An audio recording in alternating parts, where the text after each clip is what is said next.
en el segundo trabajo, están haciendo el segundo trabajo en estos momentos, y lo que yo quisiera más bien es que hagamos pensar la siguiente dinámica. ¿Qué preguntas les está generando esta segunda parte en principio, ¿no? Que quieran ustedes que los profesores que estamos presentes aquí podamos responder, no solamente yo, ¿no? Además, tomando en cuenta que los profesores, digamos, yo no estoy con ningún grupo en particular, ¿no?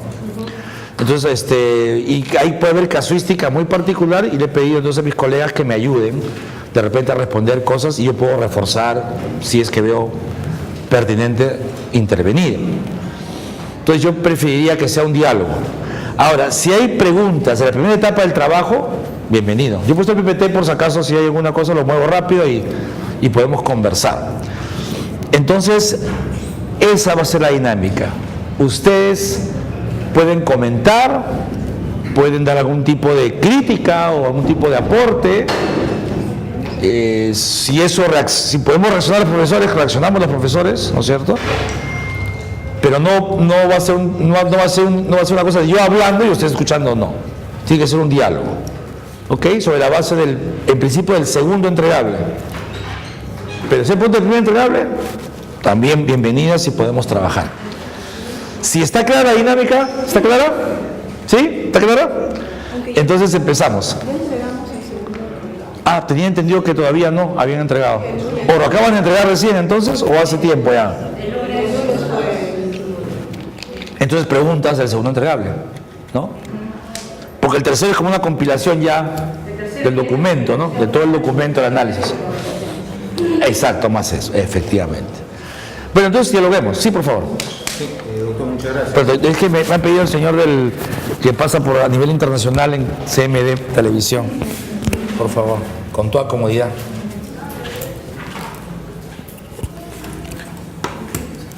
Sí, en el caso del trabajo que estamos desarrollando nosotros, tiene una particularidad porque nace de una experiencia que, como ya lo hemos mencionado antes, es una construcción de una política bottom-up que va creciendo, pero que esta metodología que nace primero como una construcción teórica se va con el tiempo instalando en una política pública. ¿Qué le quiero decir?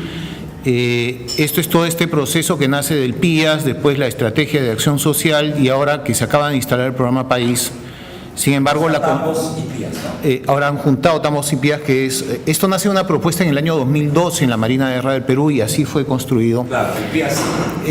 No, el PIAS, el EAS y País fue construido en ese concepto. Sí. Ya. A ver, voy a explicar un poco más la construcción. En el año 2012, la Marina de Guerra del Perú en la zona de la Amazonía intenta hacer un cambio de lo que son las acciones cívicas. ¿Por qué hacer el cambio de las acciones cívicas? Porque en la teoría que estamos leyendo ahora, que para mí es fabuloso, hemos encontrado teóricamente de que eso no construye valor, sino al contrario, es un proceso de asistencialismo que al final lo único que hace es derivar gastos en un saco vacío. Eso se evidenció no desde la parte académica, que es lo que siempre nos faltó, sino de la razón, de la esencia de lo que veíamos y de contrastar verdaderamente una situación con tantos años de evolución del Estado y que al final no habíamos construido nada. Recordemos que Iquitos nace de la llegada de la Marina de Guerra del Perú, ¿no? Hace 153 años que llega la Marina de Guerra del Perú, se instala ahí en forma coyuntural porque iba a instalarse en otro lugar y a partir de ahí se instala ¿Fiscarral cuándo llega ahí entonces? Fiscarral, lo que pasa es que hay una serie, claro, Fiscarral es posterior, pero ojo que todo esto es esta primera comisión que se envía con buques de la Marina de Guerra del Perú que dan toda la vuelta, ¿no? Ingresan y que viene todo un proceso de construcción a través del primer astillero. Pero bueno, en fin, para recortar un poco la historia de la parte, digamos, evolutiva, lo que sí tenemos es que Iquitos es la isla más grande del mundo. O sea, para llegar ahí tenemos que llegar en helicóptero, que esté unido por tierra no quiere decir que esto esté integrado al país. Y particularmente nosotros tenemos territorios que, si bien es cierto geográficamente son nuestros, habría que hacer muchas interrogantes. Putumayo. El Putumayo, para yo ir al Putumayo tengo que salir desde Quito, que ya por sí es una isla, y tengo que salir a Colombia, entrar por Brasil para acceder a un territorio que en cierta forma se supone que es territorio binacional. Hablemos ahora de las fronteras. Las fronteras ya no son físicas, ya no son geográficas, ahora las fronteras son culturales, son sociales, son económicas, en fin. Y dentro de eso hay un espacio que se llama la integración, en lo cual transcurren acuerdos, declaraciones presidenciales y una serie de cosas. Todo nuestro territorio, nosotros siempre hemos tenido en la cabeza que debemos de protegerlo, integrarlo y una serie de cosas. Hay declaraciones presidenciales que establecen que hay una zona fronteriza tanto desde el río Caquetá hasta el río Napo. Sin embargo, el acceso a esas zonas no es por territorio peruano, es por territorio colombiano.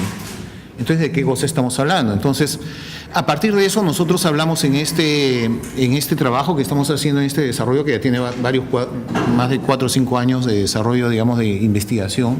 Y ese es el interés porque yo estoy estudiando en esta maestría que verdaderamente felicito porque también coincide y complementa todo lo que hemos hecho. La nacionalidad y la legitimidad del Estado son dos factores muy débiles, en el sentido de que es como el matrimonio. Yo puedo estar casado, pero no necesariamente puedo amar a la persona. Y esto tiene que ver mucho de qué tanto siente la persona, y ahí es donde yo encuentro en toda esta metodología que estamos estudiando mucho sentido. Yo cada vez que encuentro un párrafo de la lectura, la verdad es que como si leyera pues, la Biblia de estas cosas. Porque realmente explica todo lo que nosotros entendíamos y en la práctica. Entonces es como ir de la práctica, y a eso nosotros encontramos un sentido de empezar a desarrollar políticas en el concepto bottom-up. Y nos hemos enfocado mucho en el concepto de bottom-up y en políticas flexibles y semiblandas, donde el principal protagonista siempre fue el ciudadano.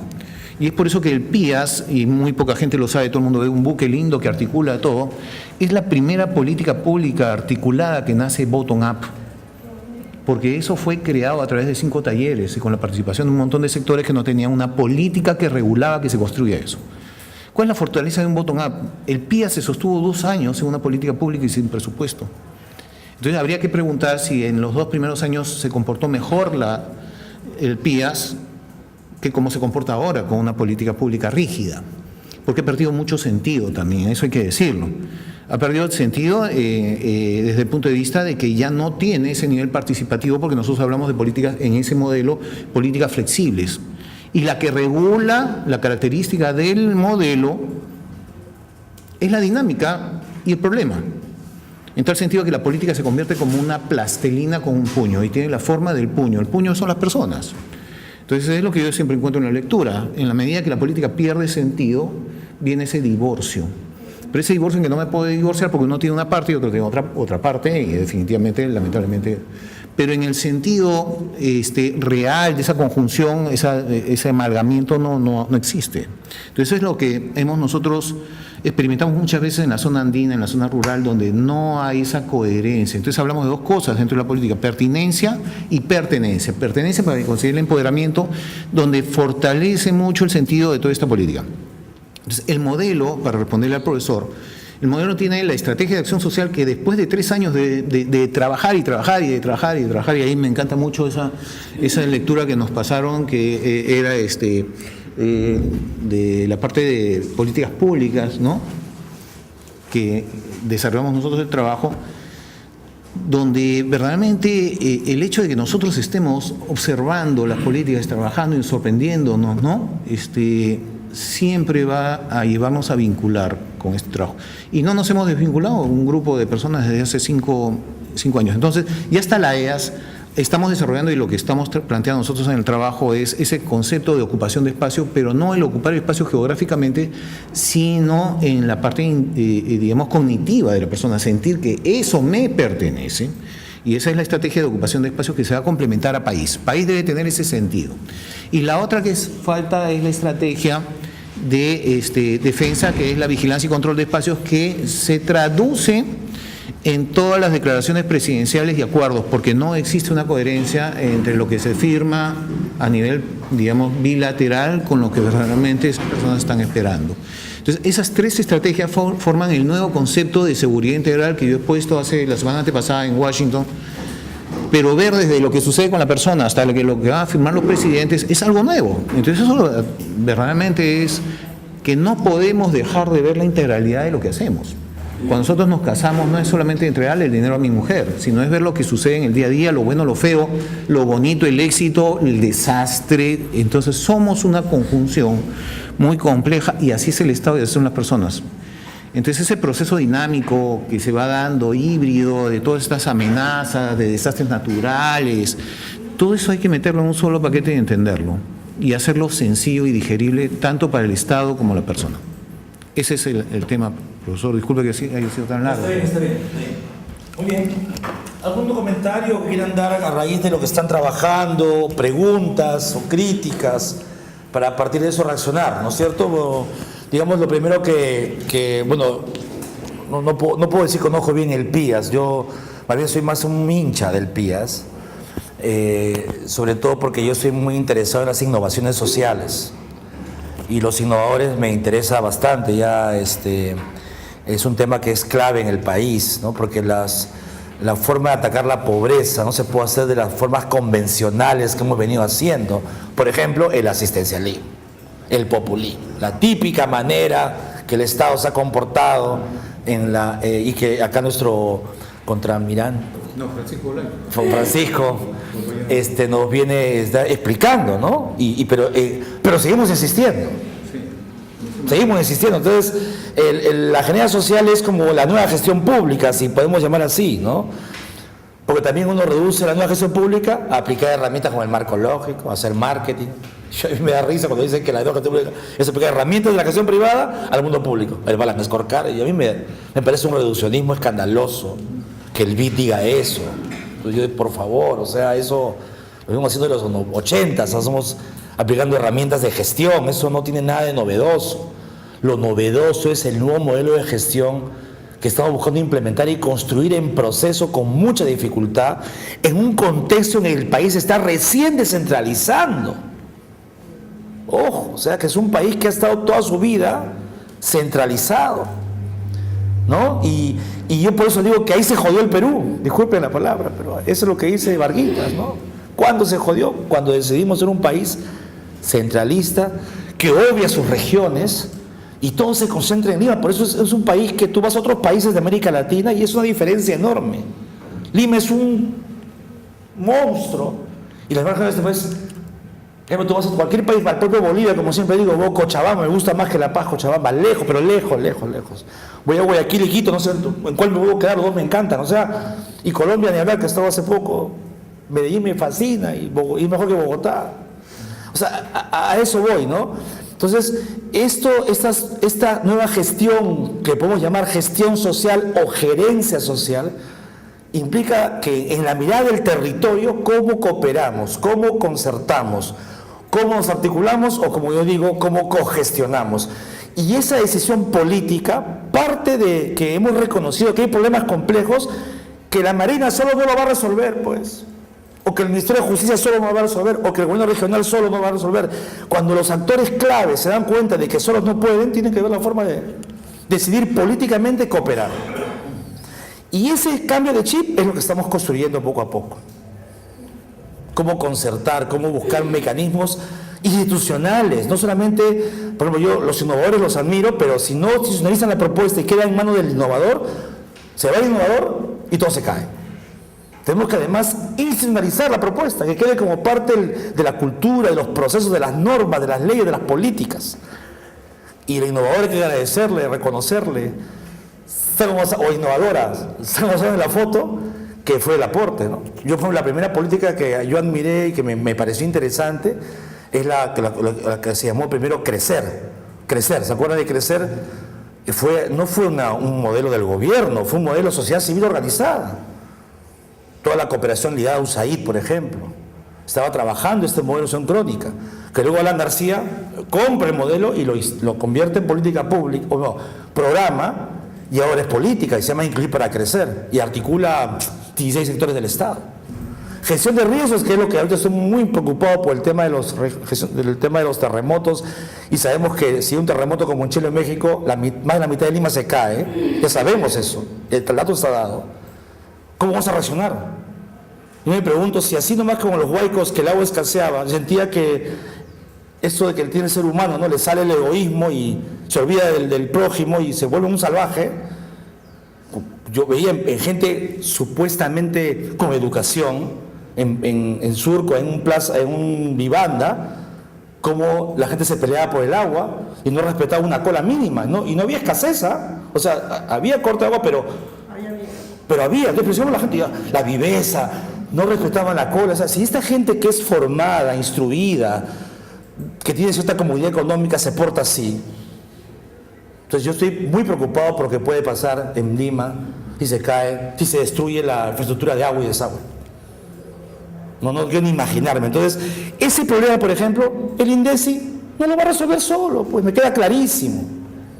Por eso es el PPR más grande del país, articula más de 20 sectores. Y el MEF ha creado una instancia, que lo que yo decía justamente, si estamos cogestionando y todos somos pares, nadie manda a nadie. Entonces hay un tema de gestión, porque todos tenemos el mismo poder. ¿Quién le dice al otro cómo trabaja o si trabaja?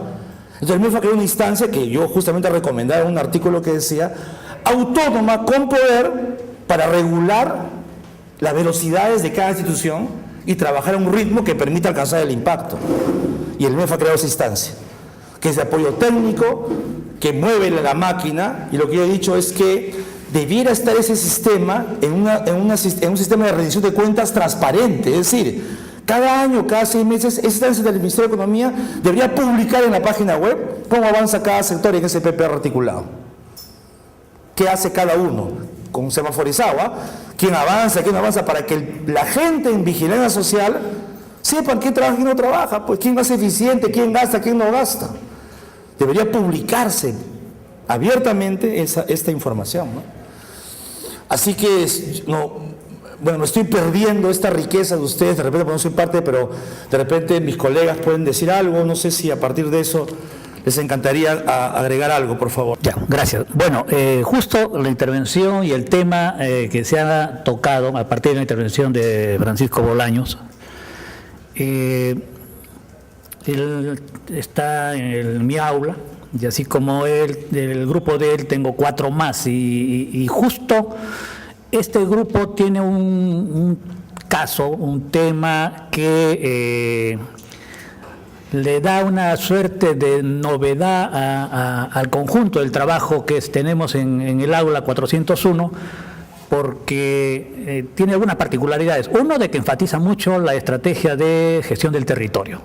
Eso me parece que es realmente importante y se maneja bajo los conceptos nuevos que no son la demarcación político-administrativa, sino pues son los sentidos de cuencas, microcuencas, subcuencas, elementos ya digamos, de identificación y de priorización más de otro orden. Y ahí una de las estrategias específicas que se ha hablado es la ocupación del espacio, que es, digamos, un poco el elemento axial de esta estrategia. Y ahí hay un punto, dígase de paso, aprovecho para decirlo, que a la hora de describir el entorno no ha aparecido mucho la correlación fronterizas. No ha aparecido mucho esas correlaciones fronterizas que hay en los aspectos sociales, políticos, económicos, culturales, delincuenciales, etcétera, ¿no? Entonces, ese es aprovecho, como se llama la intervención, para hacer un apunte, digamos, a post-evaluación. Otra cuestión que me parece importante es que es uno de los programas que más, hay en los cinco, digamos, de los 5, 3 están trabajando en espacios de escasa presencia del Estado. Y ese también es otro elemento importante, porque lo que será las condiciones internas, las condiciones del entorno y por lo tanto cuál es la mirada de efectividad desde la gerencia social para el modelo de gestión, van a ser bastante singulares con respecto a otros espacios físicos y sociales. Y ahí es donde creo que hay también aquí algunas novedades. En 3 de los trabajos están apareciendo, y estoy exigiendo que aparezcan con más nitidez aquellos actores que no son necesariamente institucionalizados dentro de la lógica oficial del Estado. Vale decir, en la zona donde está el programa de N, Putumayo, etcétera, hay una acción del narcoterrorismo. Bueno, ¿cuál es el valor gravitacional que tiene los grupos de narcoterroristas digamos, en los procesos de implementación del proyecto específico en el cual estamos hablando? Y por ahí tendremos una imagen de qué pasa con el resto de intervenciones del Estado y otro tipo. Otros actores, como por ejemplo minería informal, otros actores como es estrictamente solamente lo que es pandillas, en fin, estos actores informales son los que en este año me está tocando ver que hay que hacerlos aparecer, porque tienen una gravitación importante en lo que podamos hacer o dejar de hacer. Por último, el tema del liderazgo. Es impresionante cómo hay liderazgos que aparecen porque están mandatoriamente establecidos, y hay otros liderazgos que aparecen por esto, pues, que son las grandes intuiciones, ¿eh? De esa que la voz, o sea, las grandes decisiones vienen del pueblo, van hacia el pueblo, al estilo vallejiano. Podemos decir que en este caso la Marina de Guerra es un actor que está asumiendo un liderazgo, y aquí, ojo con lo que voy a decir, un liderazgo que se funciona en un mecanismo de coordinación que se llama adaptación mutua, porque la Marina de Guerra no es el CIAS, no es la Comisión Intersectorial de Acción Social, ni es la Secretaría. Sin embargo, viene desarrollando un conjunto de procesos que, si bien es cierto, tienen una actividad en el nivel estratégico, en el nivel, digamos, de los ministerios a nivel alto, pero sin embargo, a nivel más bien operativo, funciona esto que estamos tratando de consolidar como una categoría, ese sistema discrecional de toma de decisiones y de cogestión, en donde, bueno, el alcalde, el de la UGEL, el de la Dirección Regional de Salud, etcétera, nos vamos en función de quién sabe, de carismas personales o institucionales, vamos, como se llama, construyendo, tejiendo ahí una cogestión. Solo eso. En primer lugar, yo quiero agradecer al profesor Centurión, que verdaderamente ha sido totalmente empático con nuestro trabajo y nos está ayudando maravillosamente bien. Pero yo quisiera aportar a todo esta, comentario que está haciendo el profesor Centurión, y es lo que a nosotros nos ha venido dando vueltas siempre, que es la reformulación del concepto de seguridad. El concepto de defensa, el concepto de seguridad y todos estos conceptos de desarrollo. La verdad es que todos están unidos. Y todos son lo mismo, porque de uno nace el otro.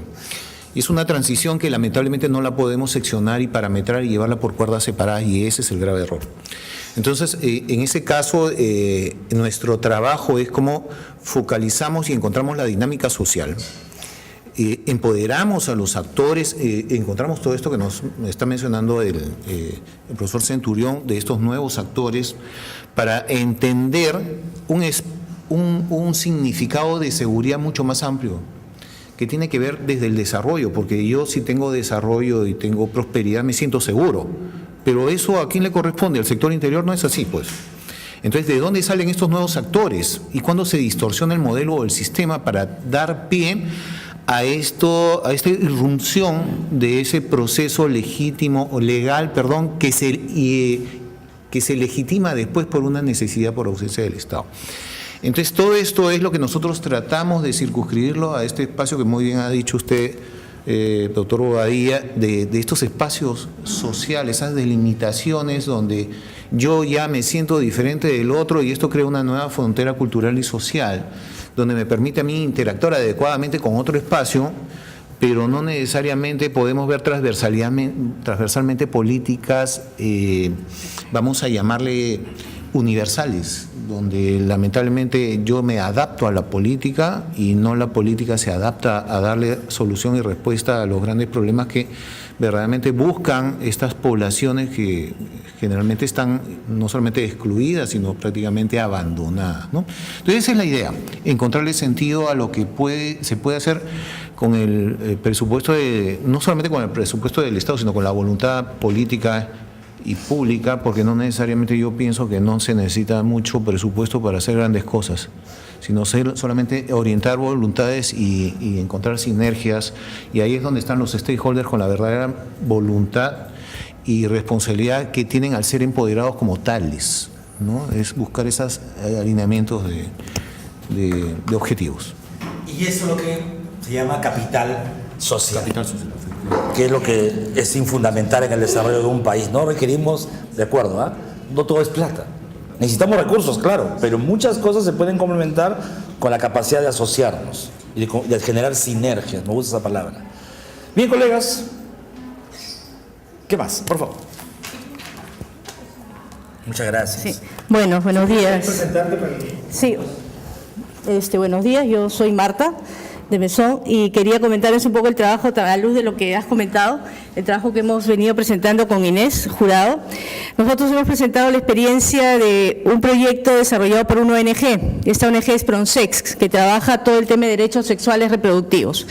Hay un proyecto denominado Crecer Seguras, tercera etapa, que es un proyecto planteado en la región de Madre de Dios, que por sí sabemos que es una región sumamente compleja por la presencia de la minería ilegal, presencia, vulneración de derechos humanos como salud, hay mucho tema de trata de personas, y ahí es donde se ha ubicado el proyecto en una zona cercana a la carretera interoceánica, que como sabemos fue una obra muy anunciada por diferentes gobiernos, pero que ha generado en su margen una serie de problemáticas, trata, explotación sexual, etcétera, etcétera.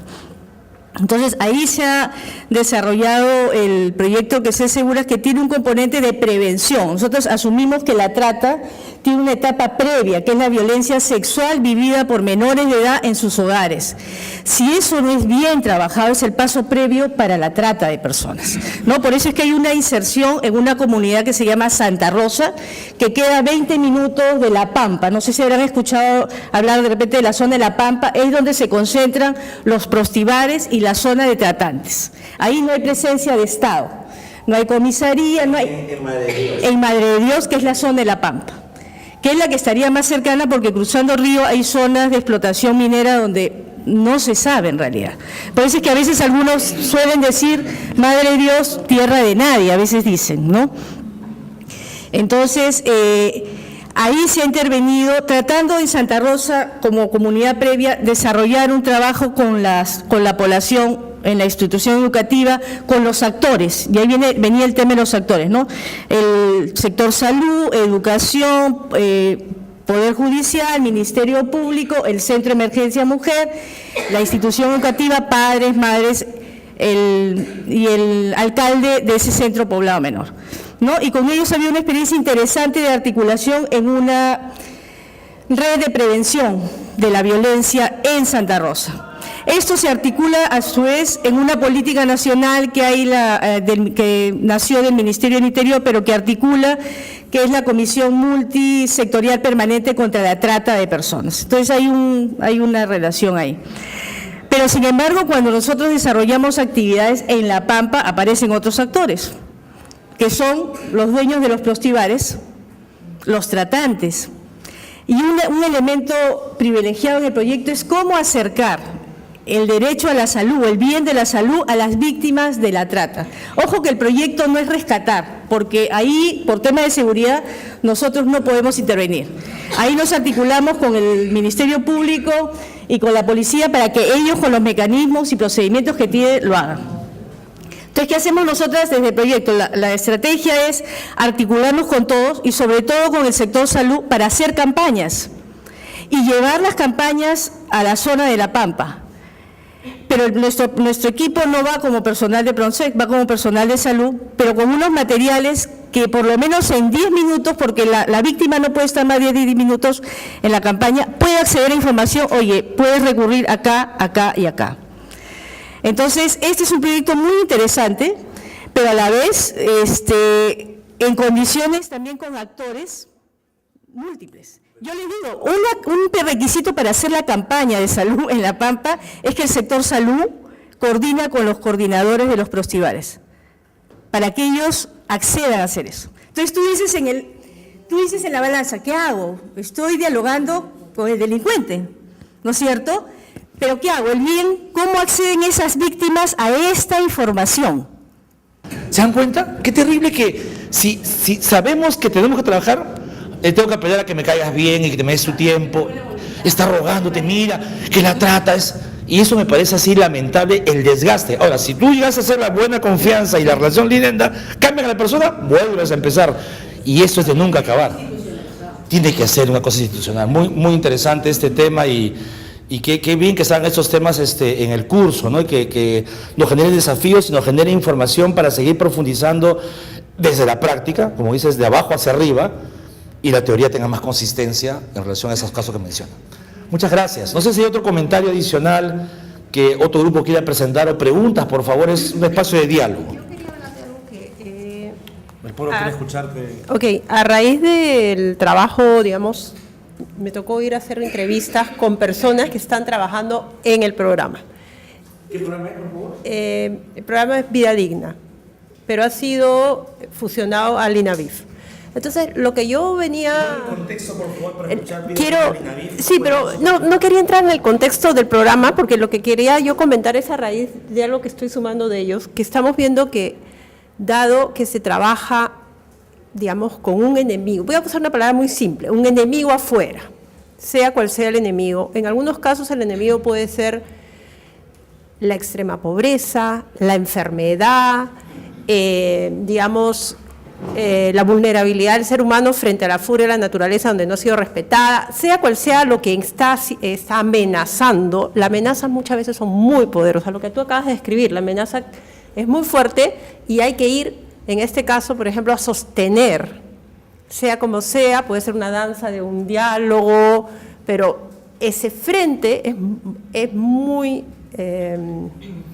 digamos, es complejo y desgastante, ¿no? O sea, estar todo el tiempo trabajando frente a la enfermedad, digamos, rescatando en la cancha, es muy desgastante. Y lo que yo he venido notando es que las personas que están trabajando en eso, finalmente hay una tensión que la descarga. Y lo que sucede muchas veces, que dado que no puedes descargar en el frente, porque usted acaba de escribirlo, tienes que negociar con el buitre, con sea quien sea, eso lleva a que hacia las zonas de donde no hay tanto desgaste, el vínculo es difícil. Y lo que he venido recogiendo a raíz de las entrevistas es que entre entidades no hay diálogo, porque cada uno me escribe como si estuvieran parados en la verdad y en el otro lado está el problema, ¿no? Entonces yo no decía, pero qué pena, porque no está, en este caso, por ejemplo, Vida Digna era un programa individual y ha sido fusionado al INAVIF y lo ha tomado una unidad del INAVIF. Entonces, son dos grupos que trabajaron esto, fueron dos etapas, pero yo no he visto cogestión en cómo eso se ha danzado, digamos, esa transformación, o cómo se ha sumado. Y me preguntaba si tiene que ver, porque el desgaste está cuando tienes que enfrentarte a lo de afuera. Y ya no hay esa energía para escuchar al otro, ¿no? Entonces, claro, yo al escuchar, había mucha crítica, depende de dónde estuvieras parado. Y sí, pensaba que eso es parte de lo que es la dificultad, de lo que se hablan de cogestionar, ¿no? De eso. Antes de hablar, Francisco, rapidito, hay una relación también con eso, dos cosas. Acuérdense que hay una tradición de trabajo compartimentalizado. El Estado se ha formado por especialidades, lo que le llama la ley competencia funcional. La ley te dice, tú solo ves este nivel. Hemos trabajado feudalizados muchas décadas. Primer punto. O sea que estamos enfrentando una tradición, un hábito, y eso no va a cambiar de la noche a la mañana, y está en la mente, porque tiene que estar en el peruano, la gente en el Estado inclusive trabaja de esa lógica. Eso por un lado, o sea que entonces el proceso es complejo porque tú tienes una tensión, porque estamos así, habituados a ver nuestro compartimento estanco, y lo otro, que es otro punto, que el otro tiene la culpa, porque la gente tiende a echarle la culpa de los males siempre al otro y no asumir nuestras responsabilidades. Ahí tienes dos cuellos de botella complicados. Imagínate pasar de ese paradigma, de ese modelo, a un paradigma que dice, abre las puertas, genera puentes. Ahí las responsabilidades son compartidas, porque ojo que para que haya, yo siempre digo, teóricamente, para que yo califique algo de cogestión, tendría que haber responsabilidades compartidas, porque si el programa que está trabajando en red o está articulado, solo hay un responsable y a ese le cae la quincha, entonces eso no es pues cogestión, eso es un programa público clásico, porque los demás están siendo convidados y le echan al otro la culpa, porque si viene la auditoría y hay un problema, a él le echan, entonces el otro no quiere firmar, se hace loco. Parte del problema también tiene que ver con eso, el marco legal no distribuye la responsabilidad como uno puede decir en el fútbol, ¿no? El delantero no mete el gol y le echamos la culpa al delantero. Y claro, hay un responsable que es Gareca, ¿no es cierto? Pero también sabe Gareca que hay personas que tienen responsabilidades concretas a quien el público le va a echar la culpa también. O sea, no se quita la jerarquía. Hay una autoridad principal y hay poderes delegados, autoridades delegadas. Lo que tiene que hacer la ley es, así como las periodistas le echan la culpa a Farfán o le echan la culpa, y aparte a Gareca, en el mundo público debería ser algo así. No solamente la autoridad que tiene legalmente la responsabilidad, a él le cae la quincha, no. Tiene que haber responsabilidades compartidas y sanciones de acuerdo al incumplimiento de esa responsabilidad. Te enfrentas a un lío difícil. Pero lo que quiero decir es que entendamos el proceso y por lo tanto sepamos que estamos construyendo algo complicado, que no va a ser fácil de la noche a la mañana modificar. Por eso no nos deprimamos si los resultados no son tan inmediatos, por favor. Estamos en procesos. Sí, Francisco, querías agregar algo. Muchas gracias por la intervención, muy interesante. Yo quisiera, profesor, aprovechar los dos comentarios, porque de repente esto les va a servir para entender un poco. Lo mismo que están pasando ustedes es lo que nosotros enfrentamos, porque entendíamos que en esa época, o en esa oportunidad donde empezamos todo el trabajo, el tema de seguridad no es necesariamente como nosotros lo veíamos y eso cambiaba todo. Entonces, en primer lugar, cuando uno enfrenta toda esta frustración de tratar de, con muy buena voluntad, entusiasmo y el ímpetu, resolver el problema, uno se da cuenta que necesita equipo, asociarse.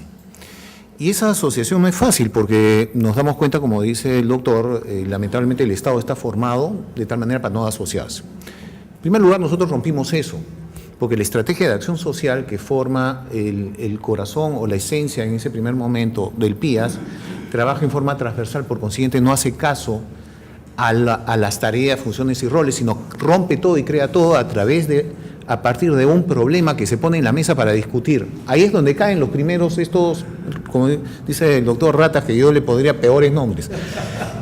Porque efectivamente si uno pone el problema en la mesa, ok, si tienes algo en contra, da la solución y trabajemos. Entonces, el primero que habla se le empodera.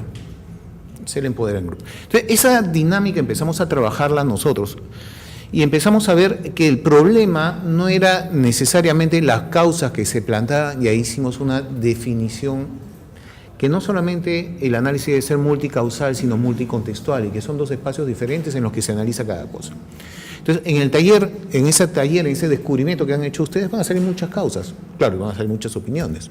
El problema es contextualizarlo con la comunidad y contrastarlos con el problema. Pero una vez que ha sido definido eso, vienen las tareas ahí sí del Estado, para analizar ese eje que va a solucionar el problema, el que se orienta, esa plastilina. Esa plastilina, sí, recién a partir de ahí, está orientada por las funciones y competencias de cada uno. Por consiguiente, si estamos viendo un problema de salud, el rector va a ser el de salud, pero no lo que él quiere, sino el problema contextualizado que lleva ese grupo de trabajo. Eso es EAS.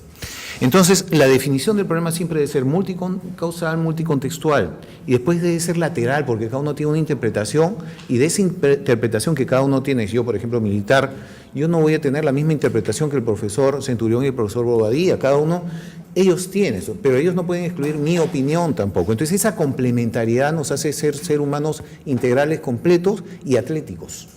Porque si a mí me falta una pierna, a mí me falta una oreja, pues voy a ser un minusválido.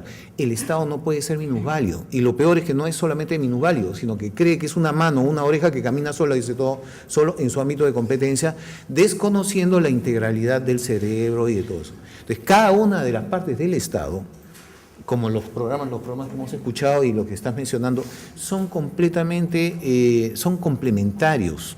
Y todo tiene que trabajarse para ese nuevo, digamos, esfuerzo público que se focaliza en un tema. Si yo excluyo en la intervención focalizada, por ejemplo, de la comunidad yánica, el problema que estamos mencionando de trata de personas, o el problema que pueden mencionar ustedes, o el problema que mencionó el profesor de incluir para crecer, lamentablemente estaría haciendo un esfuerzo en el vacío, porque esa complementariedad, esa multicausalidad que tiene, no se va a poder resolver. Entonces, en ese ámbito, en ese contexto, yo te voy a dar una respuesta. Siempre hay que identificar para los dos cuál es el centro de gravedad, donde yo con el mínimo esfuerzo voy a tener el mayor impacto. Y eso se va a identificar siempre y cuando haya ese consenso en esa mesa de trabajo para identificar quién va a mover y cómo se va a mover ese centro de gravedad para hacerlo mucho más asequible. Francisco, y eso nos lleva a un concepto que ustedes lo han creado, el concepto de estrategia. Porque la gestión social tiene que ser estratégica.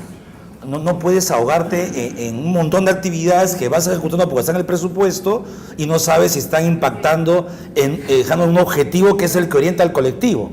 Por eso, para que haya gestión estratégica, primero tiene que tener un proceso. Lo otro es que hay un mediano, un largo plazo donde tienes un impacto que orienta la acción, porque si no tienes un consenso, digamos, técnico y político a dónde quieren llegar, también cada actor dispara por su lado, ¿no?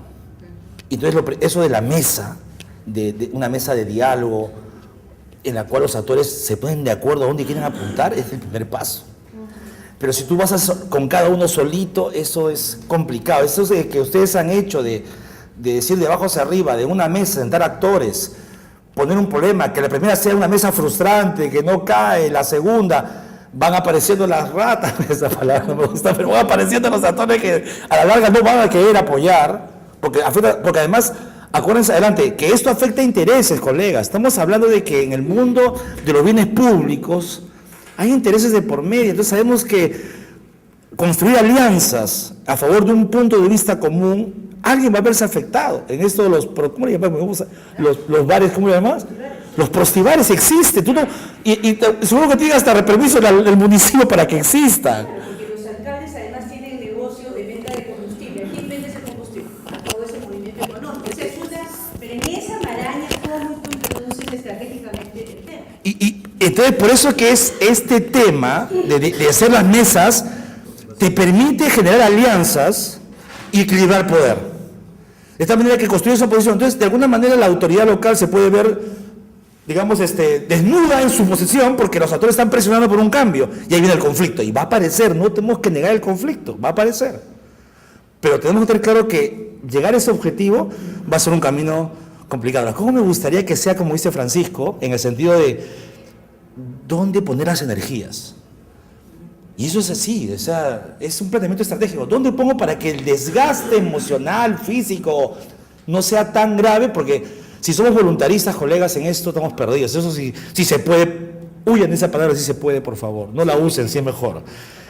Tiene que ser una cuestión construida con mucha información, conocimiento técnico y político, de tal manera que apunte donde crees que es clave. Mapea a tus actores. ¿Quiénes pueden ser sus aliados, por ejemplo? De verdad que eso sería interesante en el diálogo. Tienes ya 4 actores claves con que has conversado previamente, has invitado a la mesa y con ellos puedes hacer acuerdos para ir construyendo un proceso que te permita llegar, por eso es estratégico, porque es mediano y largo plazo. No es un cambio en el corto plazo, ¿no? Ahora, Pedro, nos olvidó la palabra. Muchas gracias. Han hablado tanto que ya lo que quería decir, pero bueno. Mi nombre es Brenda Vega. Más que un aporte a todo esto, es un análisis quizás. Nos hacemos la pregunta, ¿qué debemos educar a nuestros niños? ¿A que sepan sumar, restar, dividir, hacer ecuaciones o tener valores? Yo creo que de ahí empieza todo. Este fundamento de la gerencia social empieza de la persona. Si nosotros nos ha tocado luchar contra miles de obstáculos, de personas, animales, porque hay personas que no son personas, son animales, pienso yo que los valores no hay. Y así como vamos, la cosa está más difícil. Porque sí, todos los gobiernos que hemos ido viviendo han presentado modelos de cómo hacerlo mejor, porque creo yo que alguno que haya subido al poder ha pensado en forma pura, decir, sí, quiero que todos tengan por igual y todos sean por igual. Y en el transcurso del tiempo se han perdido, porque se encuentran muchas vallas y mucha gente como la que acaban de decirnos, ¿no? Entonces, ellos han pensado en la descentralización. ¿Y qué hicieron? Les dieron dinero. A fin de año, ¿qué hicieron? Recogieron el dinero porque no lo habían utilizado. Y ahora quizás en este fin de año también pase lo mismo, porque también le dieron dinero y se pelean por un dinero que no saben ni cómo usarlo, no saben ni en qué utilizarlo. Esas plazuelas que han creado con monumentos tontos de no sé qué y han utilizado plata de la gente que no tiene ni qué comer. Entonces, ¿a dónde queremos ir? Sí es cierto, en la frontera uno le pregunta al que vive allí en la frontera, ¿a dónde quieres pertenecer? ¿Al Perú o a Brasil? ¿Y qué va a contestar? A Brasil. Hasta su dejo es brasilero. ¿Por qué? Porque sí, es cierto, el Estado da dinero a otros para que puedan hacer algo y no lo hacen. No saben cómo hacerlo, o se gastan la plata o malversan los fondos. Entonces, vuelvo a hacer mi pregunta.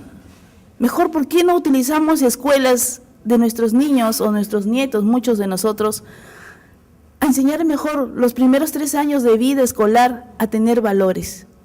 Y después enseñarnos a sumar, a restar y todo lo demás, la trigonometría y todo ese rollo que muchos de nosotros no nos ha valido de nada. Entonces, a esa va mi reflexión. Nosotros acá felizmente trabajamos en diferentes instituciones y podemos ver, pero desde un punto de vista, desde un grupo etario, pero existen cosas que yo no conocía, como lo dice la compañera. O sea, supongo que en las películas mexicanas puede haber eso, pero no pensaba específicamente que en nuestro país pudiera suceder a vista de todos y paciencia de todos y no poder hacer nada. ¿Sí? Bueno, si en su industria cinematográfica fuera más desarrollada, ya habrían hecho películas como hacen en México, que expresan su realidad con mucha crudeza. Estaba pensando, tengo como dos reacciones a lo que tú señalas, ¿no? Siempre hemos tratado de educar a nuestros hijos en valores. La familia tiene un rol importante en ese sentido, no solo la escuela, ¿no? Y un pueblo educado es un pueblo que, digamos, expresa esos valores en la vida cotidiana, cuando saluda, cuando cede el paso, cuando colabora, o sea, cuando respeta su espacio público, no lo ensucia. Entonces, hay como varias cosas que un pueblo educado, un pueblo con valores muestra en su vida cotidiana, ¿no? Entonces, lo ideal sería que así fuese nuestro pueblo, ¿no? Y que la educación y la familia están muy articulados, ¿no? Como agencias primarias de socialización y cumplen ese rol. Pero lo que estamos viendo en nuestro país es que ni la familia ni la escuela está cumpliendo ese rol. Porque yo encuentro alumnos de la Católica que son irrespetuosos. Y a veces me pregunto, ¿qué pasará en su familia? Porque este chico que está en una universidad de élite, porque eso es lo que es la universidad, no tiene lo mínimo indispensable de lo que se pide de un joven, que al menos se dirija a ti con respeto. Porque de frente el chico te puede decir, oye Percy, un momentito, ¿tú me conoces para...? No sé, Percy, o sea, discúlpame, de repente estás en los Reyes Rojos, no sé, pero ¿por qué me tratas de frente así? O sea, estamos hablando de un profesor adulto, tengo más de 50 años y tú eres un joven de 16 años. Uno puede decir, pero sé más horizontal, pero hay como cosas básicas, ¿no? Y si tú, como profesor, a veces corriges mal, se molesta, ¿sí? y te grita y te trata mal, o sea, y ya me da miedo llevarlo a un consejo, porque van como abogados. Hay una cuestión de valores mínimo que no se tiene ahorita, y es porque es una generación que tiene información, tiene conocimiento, tiene tanto que se siente con derecho a todo, y lo mínimo indispensable no lo está respetando. Entonces, esa es una forma de verlo, como tú lo señalas. O sea, ¿qué hacemos ahí? Yo tengo también otra forma que quisiera agregar, que es que para mí tiene que fortalecerse. Yo digo, tengas o no tengas ética, tengas o no tengas valores, tiene que haber algún sistema o instituciones que regulen eso. Por ejemplo, aquí en el salón nadie está fumando.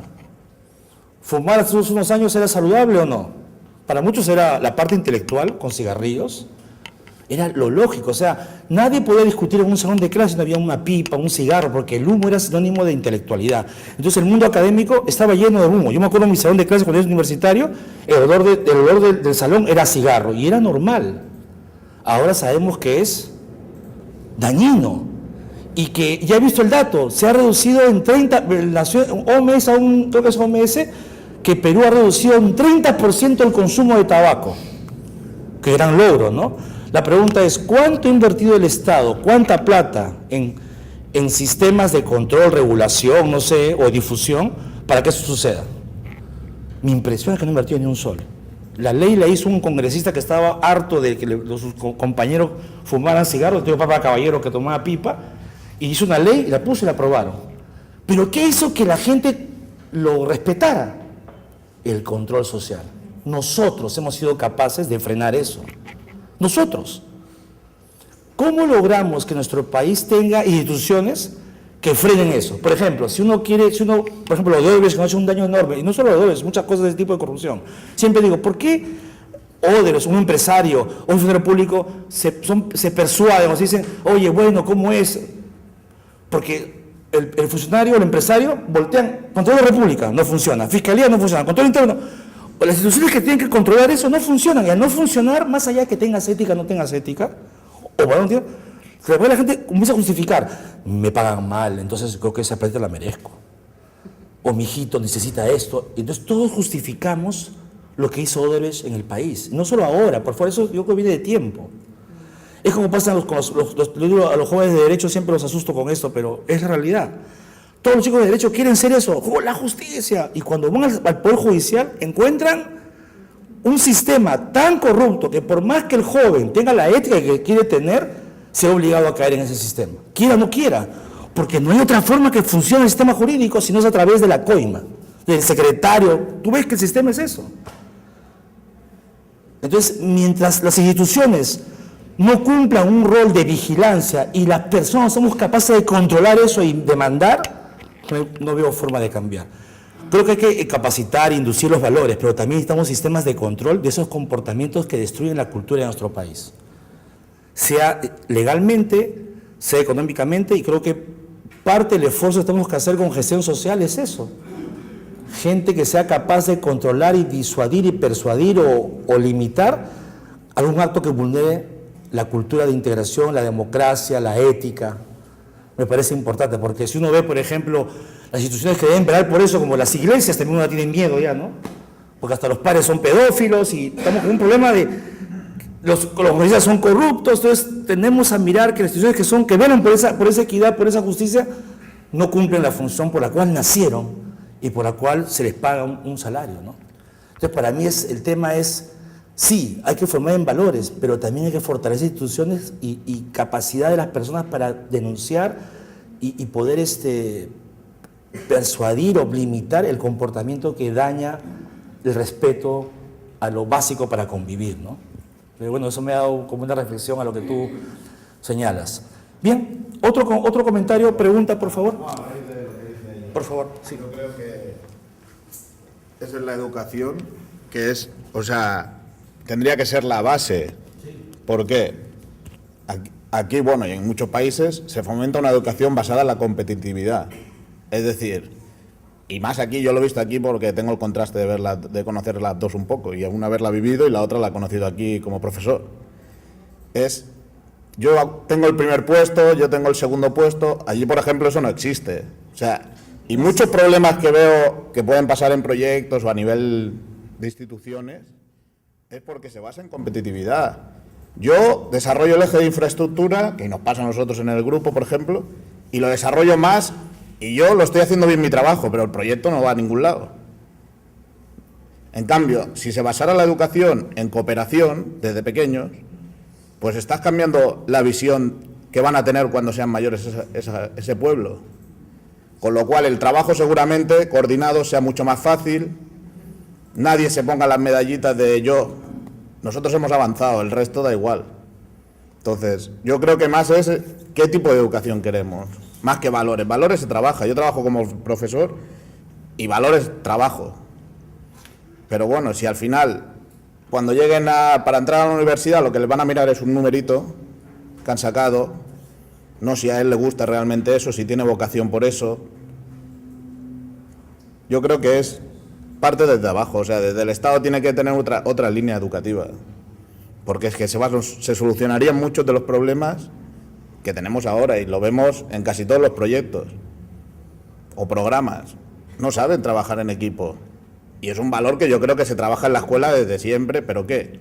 Si la escuela fomenta la competitividad, si puedo pisar al de al lado para llegar yo primero, lo voy a hacer.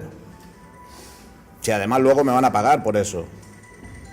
En vez de mirar el bien común de todos y decir, bueno, o sea, no me hace falta empujar a uno para yo llegar a este puesto, sino que llegue el que mejor preparado esté. Si la cuestión es que todos podamos vivir un poco mejor. No sé, yo creo que para mí el Estado tendría que marcar la línea esa, de decir, cambiemos el sinónimo o la palabra de educación o de en qué va.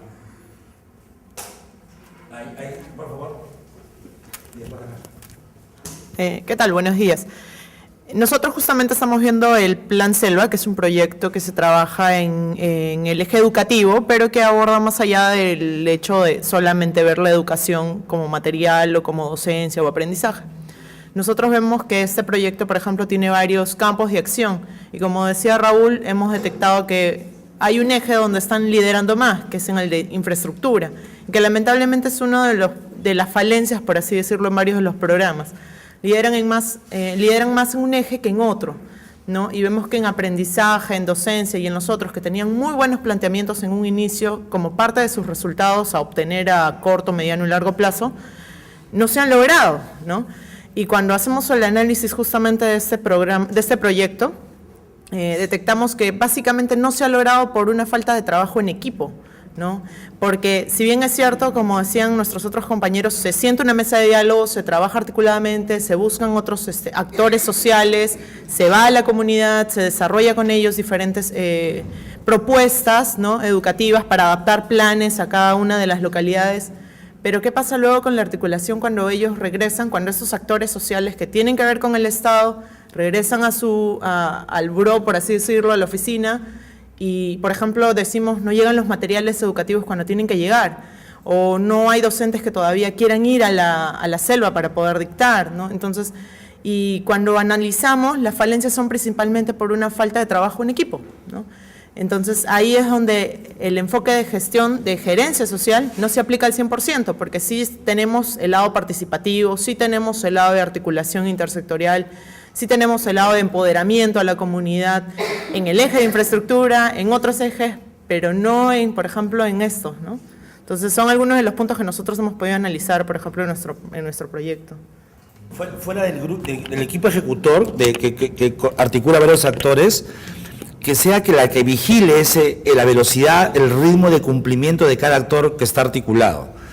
Porque acuérdense que los actores que están articulados tienen el mismo poder, no pueden obligar al otro, no pueden mandar al otro, no hay una versión jerárquica, y eso me parece lógico, son pares.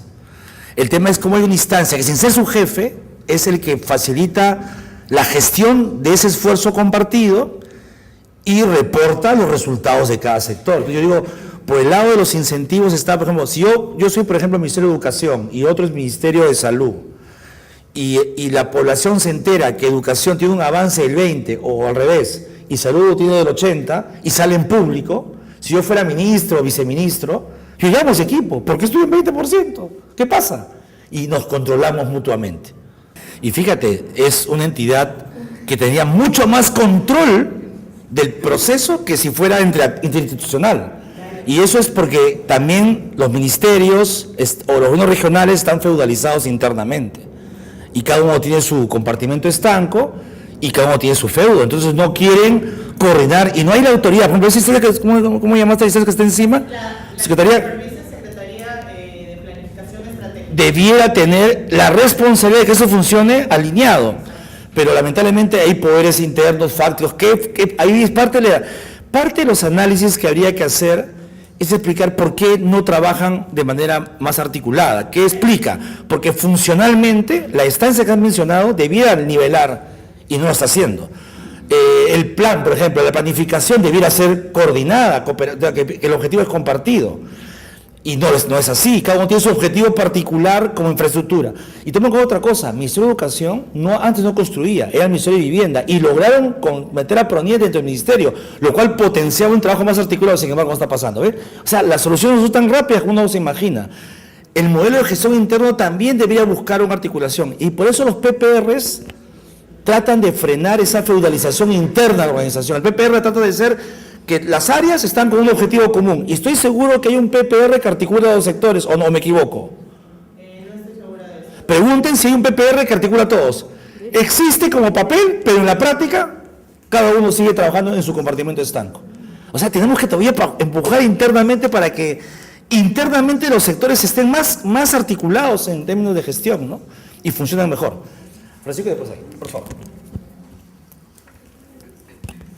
Sí, profesor, si me permite, yo quisiera comentar de los tres temas que he estado escuchando, porque no es por nada, pero la estrategia de acción social en sus primeras instancias recoge todo esto. Primero, sobre lo que comentaste, pienso yo, en forma muy particular, lo que sucede en la zona urbana es diferente a lo que sucede en la zona rural. Y lamentablemente en la zona rural todo es cooperativo, que es lo que se mencionaba, ¿no? Entonces el modelo cooperativo, cuando una persona sale de un sistema cooperativo o asociativo y llega a la zona urbana, lamentablemente no tiene competencia y está totalmente excluido. Entonces el gran problema es frenar la migración, porque esas personas tienen mucho más capacidades en la zona rural y hay que generar ese valor adicional en la zona rural. Y efectivamente partimos nosotros en la estrategia de acción social desde la parte de educación. Empezamos a llevar los libros y es ahí, por eso es que nosotros queríamos integrar, y es una recomendación de repente, profesor, tratar de buscar más integralidad en los grupos. Como están segmentados a 3 personas, tuvimos que desvincularnos de la parte de educación, porque el Plan Selva nace de la iniciativa en la estrategia de acción social, y el primer colegio que se instala es el colegio de Campo Serio, que es un colegio multisectorial, es el único colegio multisectorial que existe, que fue hecho no solamente con dinero, no fue hecho con dinero del ámbito de competencia del Ministerio de Educación, sino fue hecho con el Plan Binacional Perú-Ecuador y con el Proyecto Especial de Desarrollo Integral de la Cuenca del Putumayo, y es un colegio inteligente que está en la zona de frontera. Entonces ahí nace ese concepto de buscar la complementariedad de todos estos ejes que deben entrar en la zona rural para que se desarrolle el individuo en su entorno. Por eso ve familia, infraestructura y educación. El otro tema que quería comentarle es que nosotros siempre, desde el sector defensa, siempre hemos estado bastante interesados en el tema de la educación, en el sentido de que nosotros estamos distribuyendo los libros a las zonas rurales en helicópteros, en una serie de cosas. Imaginan lo que es trasladar libros a lugares donde nunca han llegado los libros. Y hemos tenido siempre una vinculación muy importante con Dijeivira, que es el Ministerio de Educación, el área de educación intercultural bilingüe, con María Elena Burga.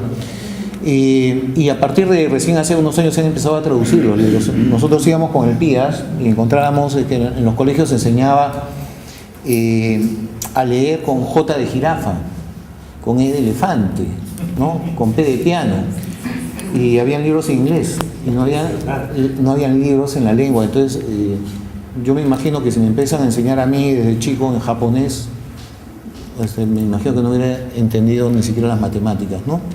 Entonces efectivamente hay mucho en ese sentido de la parte de educación, pero pienso yo que lo más importante es entender los valores que existen ahí y ponerlos en funcionamiento, o sea, trabajar desde lo que existe. Porque nosotros tenemos siempre la mirada, y quisiera aterrizar acá solamente, doctor, para no alargar mucho esto, que creemos que porque yo le voy a enseñar el alfabeto con P de piano, con E de elefante, ellos van a ser igual a mí. Y yo nunca voy a ser igual al japonés. Y el japonés podrá ser mejor o peor que yo. Y yo voy a ser siempre mejor en la medida que yo me sienta mejor. Y ahí hay una transfiguración de todo el concepto de la actividad pública, que queremos meter a todo el mundo en el formato bajo un modelo que pienso que no sé si sea el mejor o no, pero que lamentablemente obliga a todos a sentirnos amarrados y no nos permite la libertad. Eso lo saco de las lecturas. Pero es verdad, todo eso tiene bastante sentido. Entonces, pienso que tenemos que llevar las políticas al ciudadano de pie. Ese señor es el que tiene que hacer su política y el Estado tiene que ser un orientador y encontrar cuál es ese centro de gravedad que potencia las capacidades locales. Excelente, Francisco. Agenda palabra en tiempo, por favor. Bueno, en verdad ya hemos avanzado en la conversación y lo mío fue a partir de... ¿Cómo te llamas? Raúl. ¿No? Raúl. Ah, Raúl. A partir de lo que hablaba Raúl de instalar el concepto de colaboración, ¿no? Desde ahí es cuánto la escuela pierde esto de motivar la colaboración frente a, digamos, destacar o lo que es la competencia individual. Y yo me quedé pensando en qué hay detrás de eso. ¿Por qué pasa lo que pasa? O sea, ¿por qué se instala esto? Y sobre todo, ¿por qué está tan instalado? Hablamos en las grandes urbes y en Lima. Y yo pienso que tiene que ver es cuánto estos niños que llegan a este nivel que hoy día son adultos, digamos, pero cuando fueron niños aprendieron a ser competitivos, era una necesidad de un sistema que no te da confianza. Entonces, desde la casa, ¿cuál es la presión y ese desgaste de muchos padres por lograr que su hijo tenga la educación?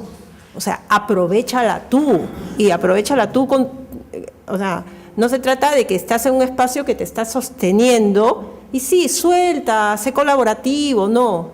Había una urgencia, yo creo, en este Perú, en destaca, y es más allá, es un paradigma de que es un valor. Se ha destacado mucho a la gente que ha podido salir, y no hemos validado salgamos. Y yo creo que es algo que yo espero que podamos hacerlo distinto, pero en verdad esto es un país nuevo. Y yo creo que la realidad en España, estaba pensando, ¿no? ¿En qué España has crecido y qué historia le ha tocado al Perú en estos últimos tiempos? Entonces, yo creo que ahí se nos ha instalado mucho este individualismo, ¿no? La universidad es pública y gratuita, tú ya puedes destacar igual, pero ya no tienes la ansiedad, o no generas en la familia la ansiedad de decir, tengo que ser el primero, porque si no, no voy a llegar a esa beca que me puede permitir a mí y a mi familia salir adelante. Si el Estado crea una política donde dice la educación tiene que ser pública y gratuita y de calidad, pues se acaba el problema. Podemos competir, pero es otro tipo de competencia. Ya no es una competencia. Para mí sería una competición sana, por así decirlo. Ya, yo soy mejor a lo mejor en esto y tú eres mejor en aquello otro. Y el Estado tendría que guiarnos a los dos a llegar a las metas que sean mejores para cada uno. La tragedia de este país, Raúl, es que nuestra educación pública, que es, como que hablarse, muy mala. Beca 18, imagínate, debió poner a los chicos en universidades públicas. Puso a todos en particulares y enriqueció en particular las universidades de este país. Hizo más plata, sobre todo a una en América. Pero en España, en cambio, un padre de familia, su universidad pública dice, bueno, el Estado me quita mucho dinero, pero mi hijo está en el Politécnico de Madrid, que debe perder dinero. Y va tranquilo, y no es muy caro. Entonces, cuando yo tengo un sistema educativo de calidad pública, reduce esa ansiedad que tú acabas de decir. Pero en este país, entrar a la católica, entrar a universidades de élite, privadas, que cuestan plata, es lo que genera esa sensación. O sea, la realidad es familia y el sistema. Ambas cosas están conjugando en esto que tú señalas muy bien. Por eso que la transformación del sistema público es radical. Yo soy de escuela pública. Mi viejo, mi papá me dijo, tú vas a Bartolomé Herrera, y no tuvo temor en los 70s, porque en ese momento la escuela pública era de niveles. Cuando empecé eso con mi hijo, mi primera esposa me dijo sobre mi cadáver, vas a hablar tu hijo con la forma. Eso porque la escuela pública se ha ayudado tanto. En mi colegio entrábamos 3.000 estudiantes y había funda para postular y ingresar. Ahora tenemos 700. Y hay escuelas públicas que tienen mucho menos, o sea que la gente ya no cree en la educación pública. Y ese es el problema que estamos teniendo en esos momentos. es realmente grave la situación que hay que modificar radicalmente. Carlos tiene la palabra y me informa, el CITA me informa que tenemos colegas que están ahorita en regiones que han mandado también comentarios y preguntas. Vamos a escucharlos también sus preguntas. También, por favor, necesitamos los libres de opinar también a los comentarios de los compañeros y compañeras que están también opinando en otras regiones. Carlos, por favor. Sí, bueno, del conjunto de intervenciones que se han producido hasta este momento, que realmente son bien importantes, yo quiero marcar algunas cosas que tienen que ver con el curso, pues. Cuando ponemos a discutir, por ejemplo, respecto a la importancia mayor que se le da a la infraestructura respecto a los activos no tangibles en los proyectos, como por ejemplo lo que se ha señalado, entonces nosotros desde la mirada de la gerencia social tenemos que decir, bueno, lo que pasa es que se están focalizando en los medios y no se están focalizando en los fines. Entonces, primera reflexión de perogrullo que hago es que cuando nosotros estamos haciendo ese tipo de afirmaciones, tenemos detrás de eso todo un proceso conceptual, teórico, que nos está orientando. Una segunda cuestión es cuando estamos hablando de las poblaciones en las cuales están situados nuestros casos. Y todos están en poblaciones que están en condiciones de vulnerabilidad, algunos de muy alta vulnerabilidad, en poblaciones en estado de pobreza, algunos en pobreza extrema, y todos involucrados en una condición de exclusión social, para meter una categoría que tiene que ver más con la respuesta que está dando el Estado y la sociedad. Y quiero para recordarles de que, porque hay preguntas, bueno, pero ¿cómo hacemos lo preventivo, lo recuperativo, lo promocional, qué va primero, qué va después, etcétera? Hay una política pública de exclusión social que tenemos que manejar todos los gerentes sociales y que el sector privado tiene que tenerlo como referencia. Yo estaba ahí conversando alguna vez con gente de la Cooperación Técnica Internacional, de la AESI, para plantear de que no se acepte donaciones ni contribuciones, sean bilaterales o multilaterales, si es que no hay un alineamiento previo con las políticas de inclusión social que tiene el Estado. Bueno, entonces, ¿a qué voy?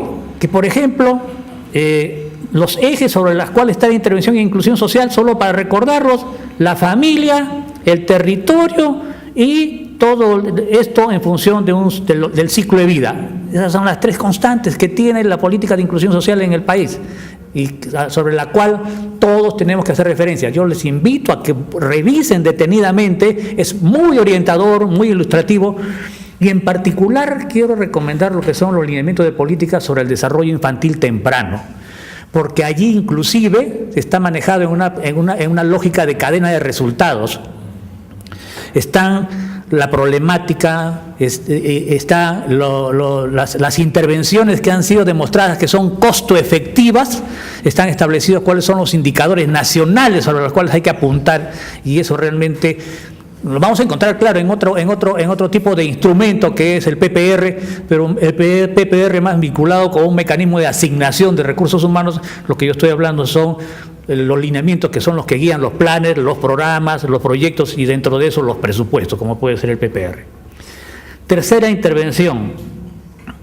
Mucho de lo que ustedes han hablado ya respecto al comportamiento organizacional, yo quisiera que ustedes ahorita se pongan a pensar eso que estamos diciendo en el curso, bueno, ¿dónde nos amparamos para tener una mejor elaboración, un mejor análisis? Y lo que ustedes están haciendo es, en primer lugar, hablar de los subsistemas de Casey-Rosenweig. Cuando están hablando de las orientaciones, de los objetivos, están hablando del subsistema de misión y de valores. Cuando están hablando de las características del relacionamiento entre los grupos que forman parte de una acción conjunta, institucional, interinstitucional, etcétera, estamos hablando del subsistema psicosocial con su clima de trabajo, etcétera, etcétera, cómo están funcionando los equipos, estamos hablando de eso. Entonces, revisen estos conceptos a mi grupo, y ahora se lo ofrezco a todo el conjunto de los grupos a través del profesor Percy Bobadilla, yo dentro de mi retroalimentación colectiva, porque cada uno tiene su retroalimentación como grupo, pero en la retroalimentación colectiva yo he hecho un entresacado de materiales que les van a ayudar primero a tener un concepto mucho más detenido de lo que son los subsistemas según Casio y Rosengwey.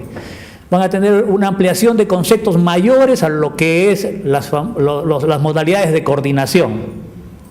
Todo el mundo se me ha tirado a la trinchera de la supervisión, de la coordinación adaptativa y a la supervisión directa, y las otras no las han trabajado. Y yo les puedo demostrar en cada uno, como se las he hecho en varios de los trabajos, que sí hay otras modalidades. Y eso tenemos que conocerlo, porque eso nos va a ir mostrando pues justamente la mayor o menor efectividad que vamos a tener en la coordinación. Y otra cosa final ya, cuando nosotros estamos haciendo también como parte del trabajo como docente, una semana y media antes que entreguen su trabajo, les he enviado una operacionalización de las preguntas para el segundo informe, que es un producto colectivo, digamos, un producto binario entre el profesor Bobadilla y yo, para efectos de un trabajo de investigación. Eso, yo he marcado 3 cosas así. Primero, a propósito de coordinación intrasectorial, la que se da al interior del sector o de la institución, del sector privado o del sector de la sociedad civil en el cual, como se llama, se desarrolla el proyecto. La coordinación intergubernamental, la que se da a nivel nacional, la que se da a nivel de las regiones, a nivel de los gobiernos locales. La coordinación interinstitucional, la que se da en el sector público, sector privado, sector comunitario, etcétera. Y también ahí sí he sido cargosamente insistente en que me aparezcan los actores informales que son fundamentales en estos espacios de alta vulnerabilidad. Y lo último es que aquí quiero transmitir, también lo he puesto en el documento que les he mandado, además les he mandado un libro entero sobre diseño y gestión organizacional, donde tienen ustedes una serie de ampliaciones a los materiales de Casio, Rosengwey y de Misberg.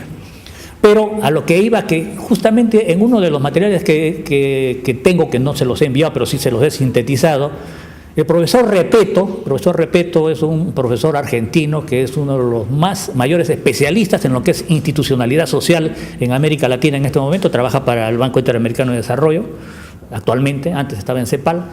Señala de que para hacer coordinación se necesitan 3 competencias fundamentales, que son las 3 competencias que tiene que tener también el gerente social.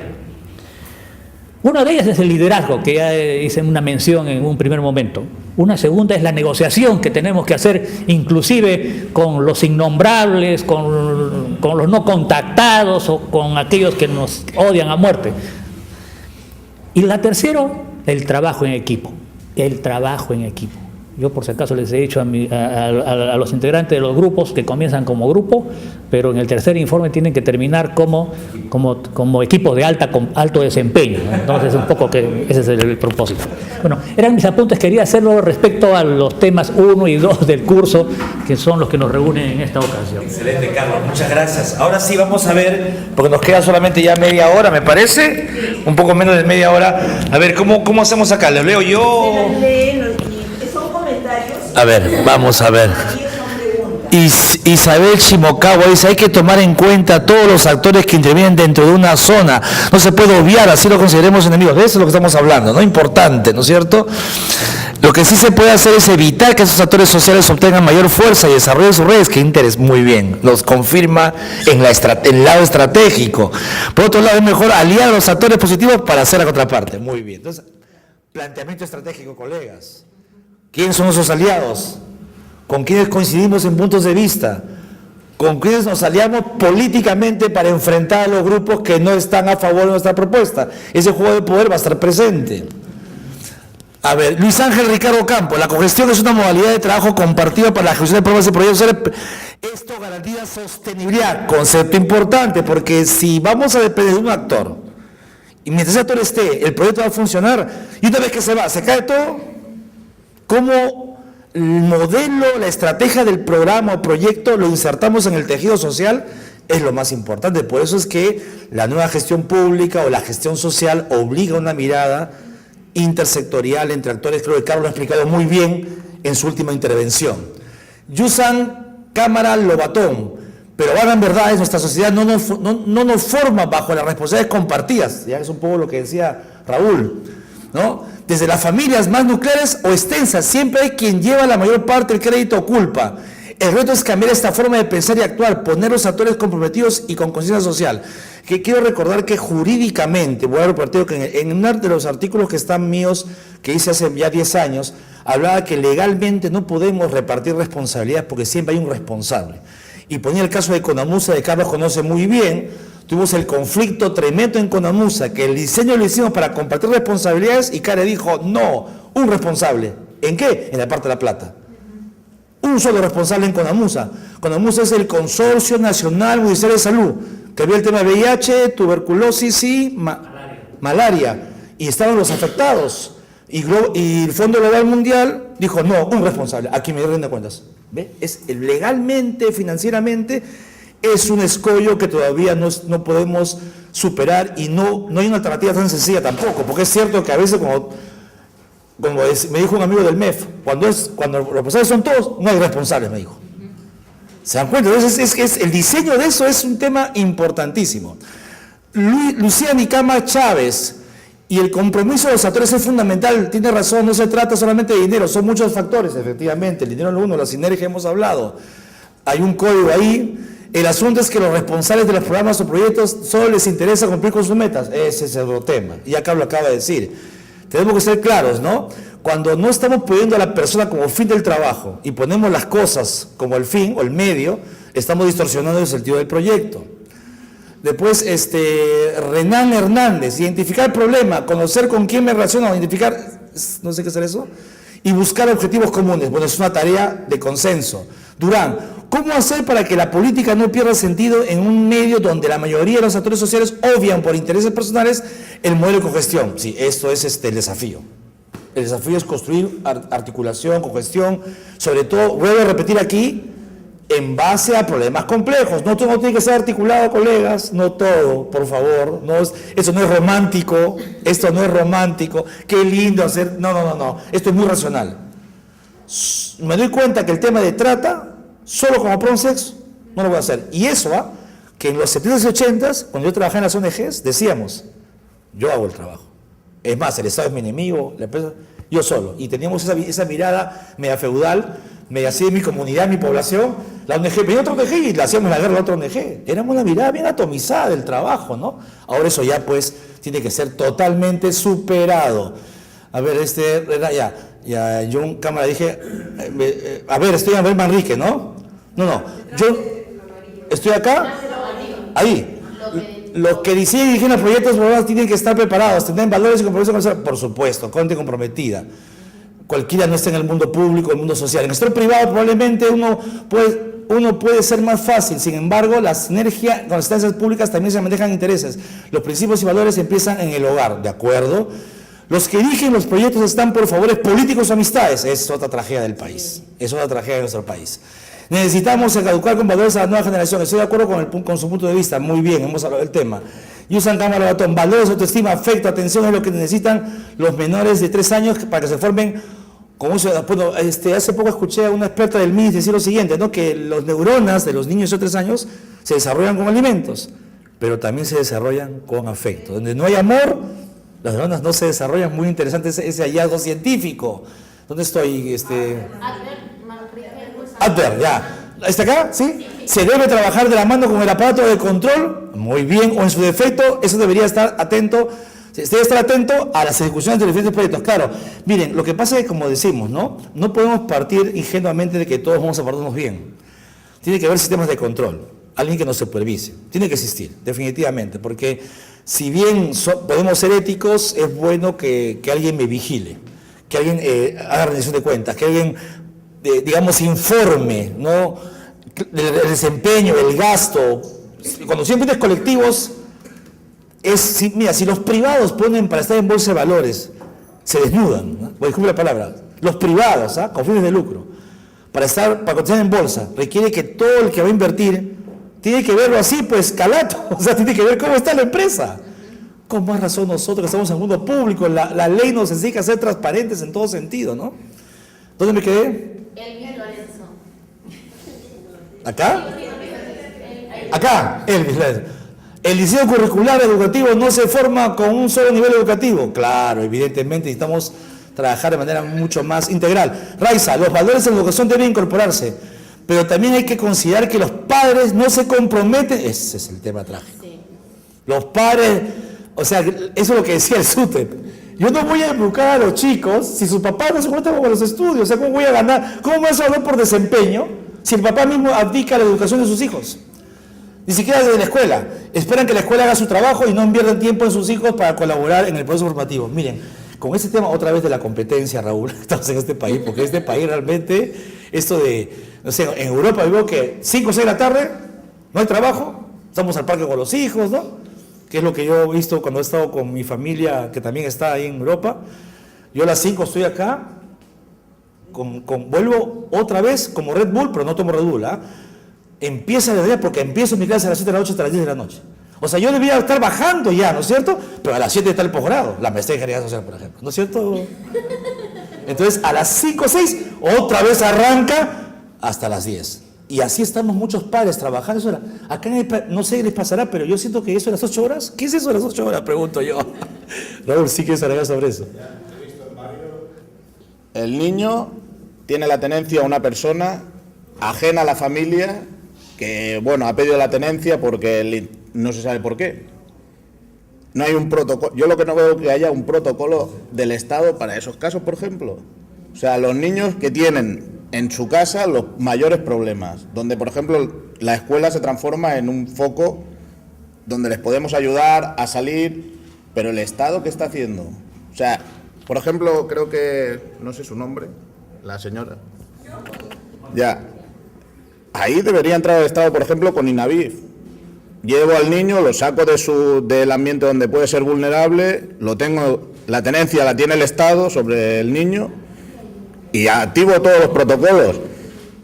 Pues mira, el lunes va a hacerse la prueba esa Geisel, esa que te ponen en una cámara, el niño solo, pero el niño ese ya puede haber sido contaminado por la misma persona que tiene la tenencia, por todo el tiempo que ha pasado, que ya no recuerde bien todas las experiencias. Entonces, no hay protocolos de seguridad, ni incluso con los mismos infantes, y por eso me parece a veces fuerte ver que la importancia de la familia. Pues si aquí, yo por mi experiencia personal, también por la zona donde vivo y trabajo, muchas veces la familia es uno de los enemigos. Entonces, ¿cómo podemos solucionar eso? Porque hay una concepción de que la familia tiene que enseñar los valores, que sí, ese es el ideal. Pero vayamos a la realidad. Sin ir más lejos, yo en mi salón tengo por lo menos 10 niños que han tenido que tienen problemas fuertísimos con su familia. Donde es la escuela, estamos al final ejerciendo el rol que tendría que ocupar el Estado. Y supuestamente tenemos protocolos. Yo hace años conozco el protocolo de un niño violentado, donde no sé en qué actor empieza, si es la de MUNA la que reactiva esa denuncia, luego pasa al Ministerio Público, y hace 15 o 20 años ya está el protocolo. Mi pregunta, y siempre le hago esto a los niños, movimientos de los niños, les digo, ¿dónde se traba el protocolo y por qué nadie lo mueve? Sí. Es que creo que en la mayor traba es lo que dice Raúl, ¿no? Es la propia familia, o sea, me parece interesante lo que estamos discutiendo, porque todo nos remite al sistema en el cual estamos. Esa forma de organización que hemos adoptado, no solamente en el Perú, yo creo que a nivel universal, de sometimiento y de falta de libertad de los seres humanos. Entonces esa idea romántica de la familia sí la comparto, pero los sistemas internos que hay en la familia de dominación, comparto totalmente, el mayor riesgo de víctimas de violencia sexual de los niños es en la casa, del padre o del familiar más cercano, del padrastro, etcétera, etcétera. Y muchas veces quienes callan, a veces es la propia familia, es la propia madre también, porque es un proceso de víctimas, etcétera, etcétera. Desde el Estado, ¿qué se intentan hacer? Algunas políticas, ¿no? Como hay protocolos, como muy bien señala el profesor, hay protocolos, pero que a veces no se activan, ¿no? O una mujer víctima que va a la policía y la primera pregunta es, bueno, ¿qué hiciste, mamacita, para que te peguen? ¿No?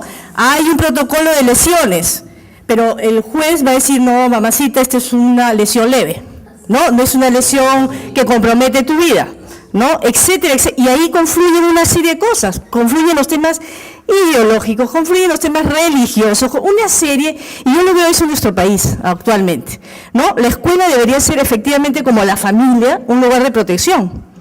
Se está luchando desde años por que haya educación sexual integral en la escuela, que no significa que los chicos se van a iniciar tempranamente, no, porque el mensaje siempre es protégete, pero ya hay adolescentes, por ejemplo, que se iniciaron. El mensaje no va a ser retarda, el mensaje es cuídate, protégete, ¿no? Entonces, pero vienen todas estas campañas, por ejemplo, este movimiento con mis hijos no te metas, tiene detrás una postura ideológica, entonces es bien complejo. Ahora, yo veo esto, sumado a la corrupción y todo lo que estamos conversando, como el reto y el campo de intervención de nuestro quehacer desde la gerencia social, ¿no? O sea, yo creo que por ahí no es que todo está perdido, hay cosas que aportar, por supuesto, porque todo no es negativo, hay marcos legales, hay instituciones, hay gente comprometida, hay capital social construido, como lo están diciendo ustedes. Yo creo que hay que seguirlo, simplemente, hay que seguirlo, ¿no? Pero yo creo que sí hay avances, ¿no? Sí, por ejemplo, hay avances, hay que reconocerlo, porque si nos deprimimos ahí vamos a salir acá, olvídense, no. Miren, el tema de la violencia contra la mujer era un tema privado, acuérdense. Nadie hablaba del tema, ahora es un tema público, hay vigilancia y estamos avanzando, hay más denuncias, hay más conciencia. Los niños tienen derechos, antes los niños, yo siempre digo a la generación que a mí me han torturado y pensé que era normal que me torturen, ¿ok? O sea, creo que yo he sobrevivido, estoy acá. Pero con todo, o sea, creo que hay muchos avances y son por eso que hay que rescatar y continuar. A ver, ¿dónde me quedé? Isabel, ya.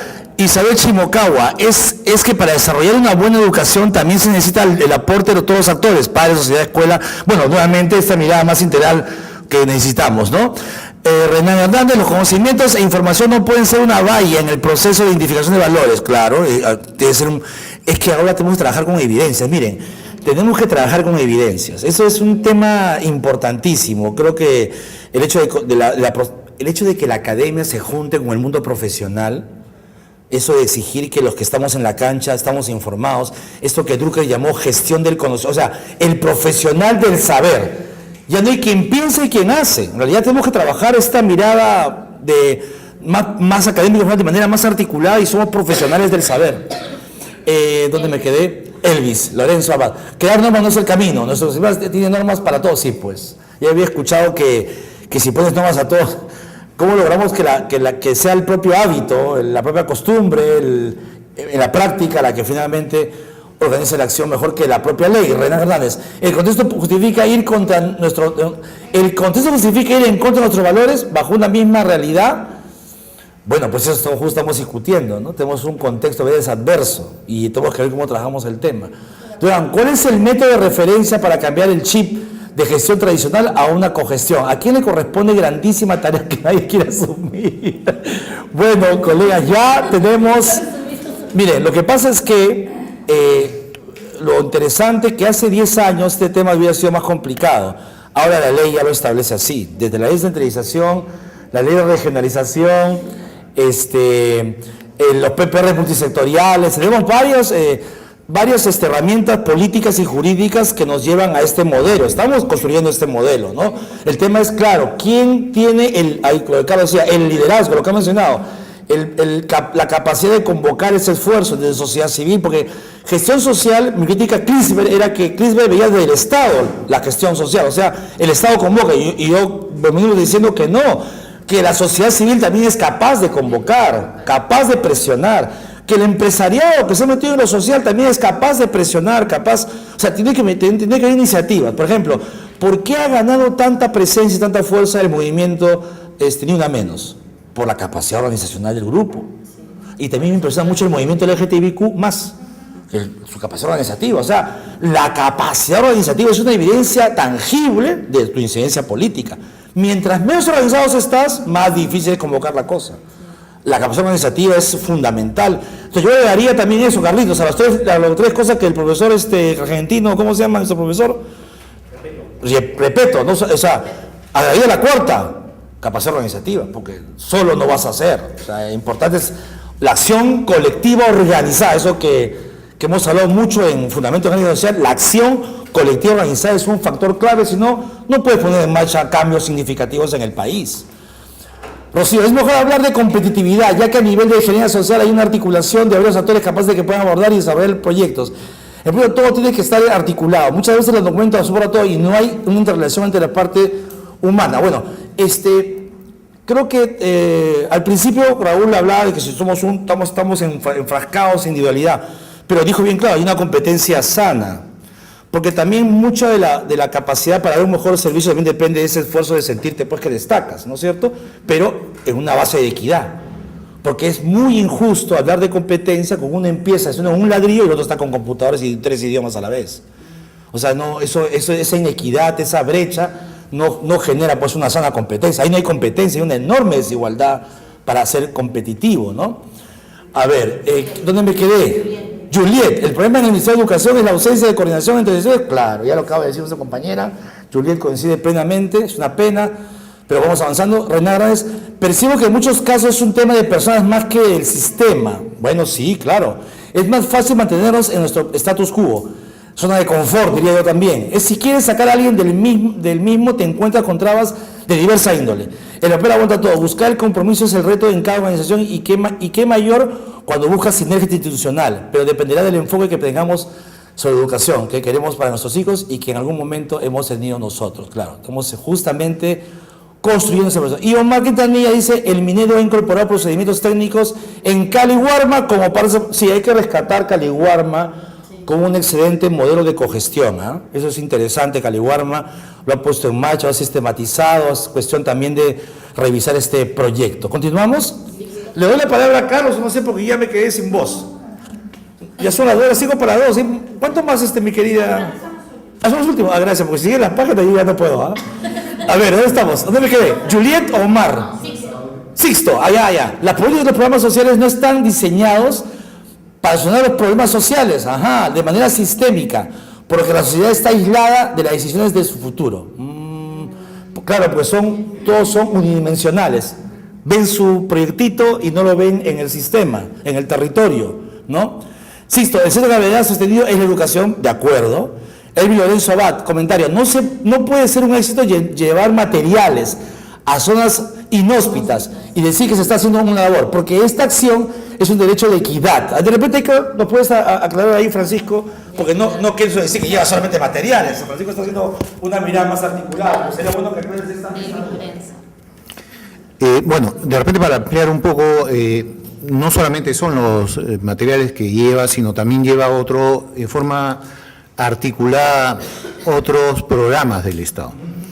El tema es muchas veces ese esfuerzo de trasladar al Estado tiene que contar con un nivel de coordinación que le dé una segunda generación de esa visión articulada del Estado, o sea, cómo genera valor y no solamente cómo traslada. Yo puedo llevar un programa solamente para que distribuya volantes, asistencialistas, de repente con muy buena voluntad, pero al final lo único que genero es expectativa. Pero sí pienso que el trasladar los libros es el punto inicial, porque es el material con el cual empieza la educación. Francisco, te voy a prestar todavía, porque puedo hacer entonces, yo creo que hay que rescatar que este es un esfuerzo integral. Yo creo que las Fuerzas Armadas, con todos los medios que tienen, siempre son una muy buena plataforma. Una muy buena plataforma que se puede poner en uso y de servicio para garantizar la seguridad de todos los ciudadanos. Esto quedó demostrado, como usted lo mencionó, doctor, en el tema de gestión de riesgos y desastres, ¿no? Ese es un tema que... más grande. Así es. Y ahí creo que las Fuerzas Armadas han cumplido un rol interesante porque sí hay equipamiento, hay personal, todo, pero no es todo. O sea, ahí es la suma de todos los esfuerzos y la complementariedad que tiene cada uno para solucionar. En ese sentido, va lo mismo también para el tema de educación, para el tema de desarrollo, si lo que vamos a ver más ampliamente, ¿no?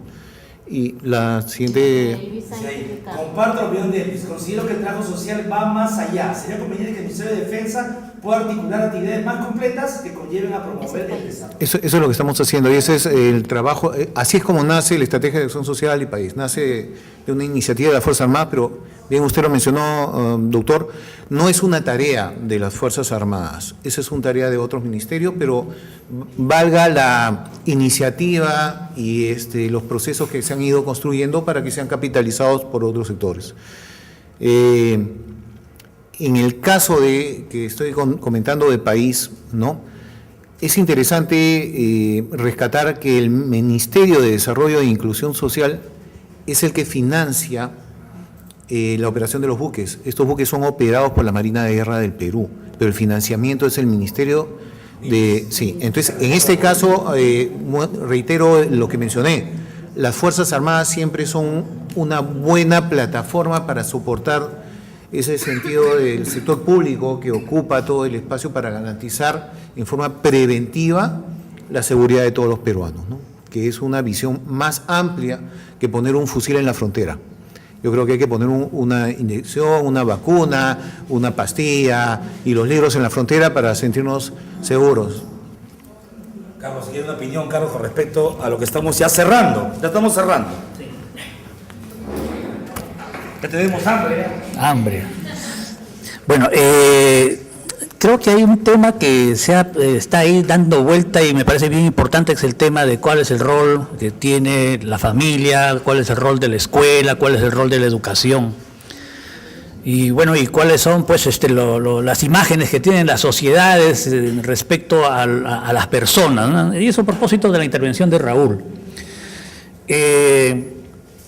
Alrededor de lo que es la competitividad. Creo que Marcuse le diría pues el hombre unidimensional o la sociedad carnívora, ¿no? Yo me acuerdo, para darlo más en un tono así anecdótico, del año 1970, en esa época, cuando nos preguntaban cuál es el ideal, digamos, de un profesional. ¿Y saben cuál era la respuesta? Esto yo lo escuché en mis estudios en un instituto latinoamericano en Santiago de Chile. 3 cosas decía: manejar un carro, escribir a máquina y disparar un arma. Bueno, después con Iván Illich y luego otro tipo de pedagogos importantes, se hablaba de que el objetivo que debería tener toda persona era saber leer y escribir para escribir su propia historia. Estoy hablando así hasta metafóricamente, porque así decía pues la expresión. Capacidad para resolver problemas y el tercera capacidad es capacidad para vivir en convivencia. Detrás de todo eso, hazle toda la malla curricular, el cartel de competencias, lo que quieras en el nivel inicial, primaria, secundaria, superior, etcétera, etcétera. El tema de la familia, efectivamente, y se marca en todas las políticas de inclusión social, que debe ser una de las bases, unidad básica de intervención, así se define. A pesar de que cada vez encontramos que no es ya la calle el lugar más inseguro para un niño o una niña, sino, como bien se ha dicho, muchas familias son los lugares de mayor riesgo y vulnerabilidad. Pero igual sigue siendo un núcleo social sobre el cual todavía, por lo menos las ciencias sociales, las ciencias políticas y la pedagogía no lo ha desestimado y sigue considerándolo una base importante. No quiero hablar de teología porque por ahí ya entramos a otras cosas, ¿no? Lo otro es un dato sobre cómo se está manejando actualmente, y esto por algún tipo de estudio que estoy haciendo, a propósito del tema de la violencia familiar y la violencia callejera, etcétera, es cómo se está interviniendo en la parte preventiva, y esto es un detalle para los que están trabajando este tema de asuntos. Yo he trabajado 22 años en estos temas de violencia o del tema de derechos del niño, de la mujer, etcétera, en condiciones de mucha vulnerabilidad, y la línea de intervención que está inaugurándose con fuerza son los procesos preventivos que deben llevar a escuchen la palabrita, remasculinización de la conciencia, remasculinización de la conciencia del hombre y de la mujer. O sea, una nueva manera de mirar la masculinidad va a ser una de las primeras trincheras con las cuales se va a comenzar a trabajar esta parte preventiva que nos va a llevar mucho a resolver el problema de los distintos tipos de violencias que tenemos. Y bueno, finalmente señalar el hecho que muchas de las preguntas que se han señalado son de varios de mis alumnos. Y algunas de las respuestas algunas de las preguntas están siendo retroalimentadas en su retroalimentación individual para el caso de las tareas grupales que tienen. Muchas gracias. Quiero terminar con lo siguiente. Bien, colegas.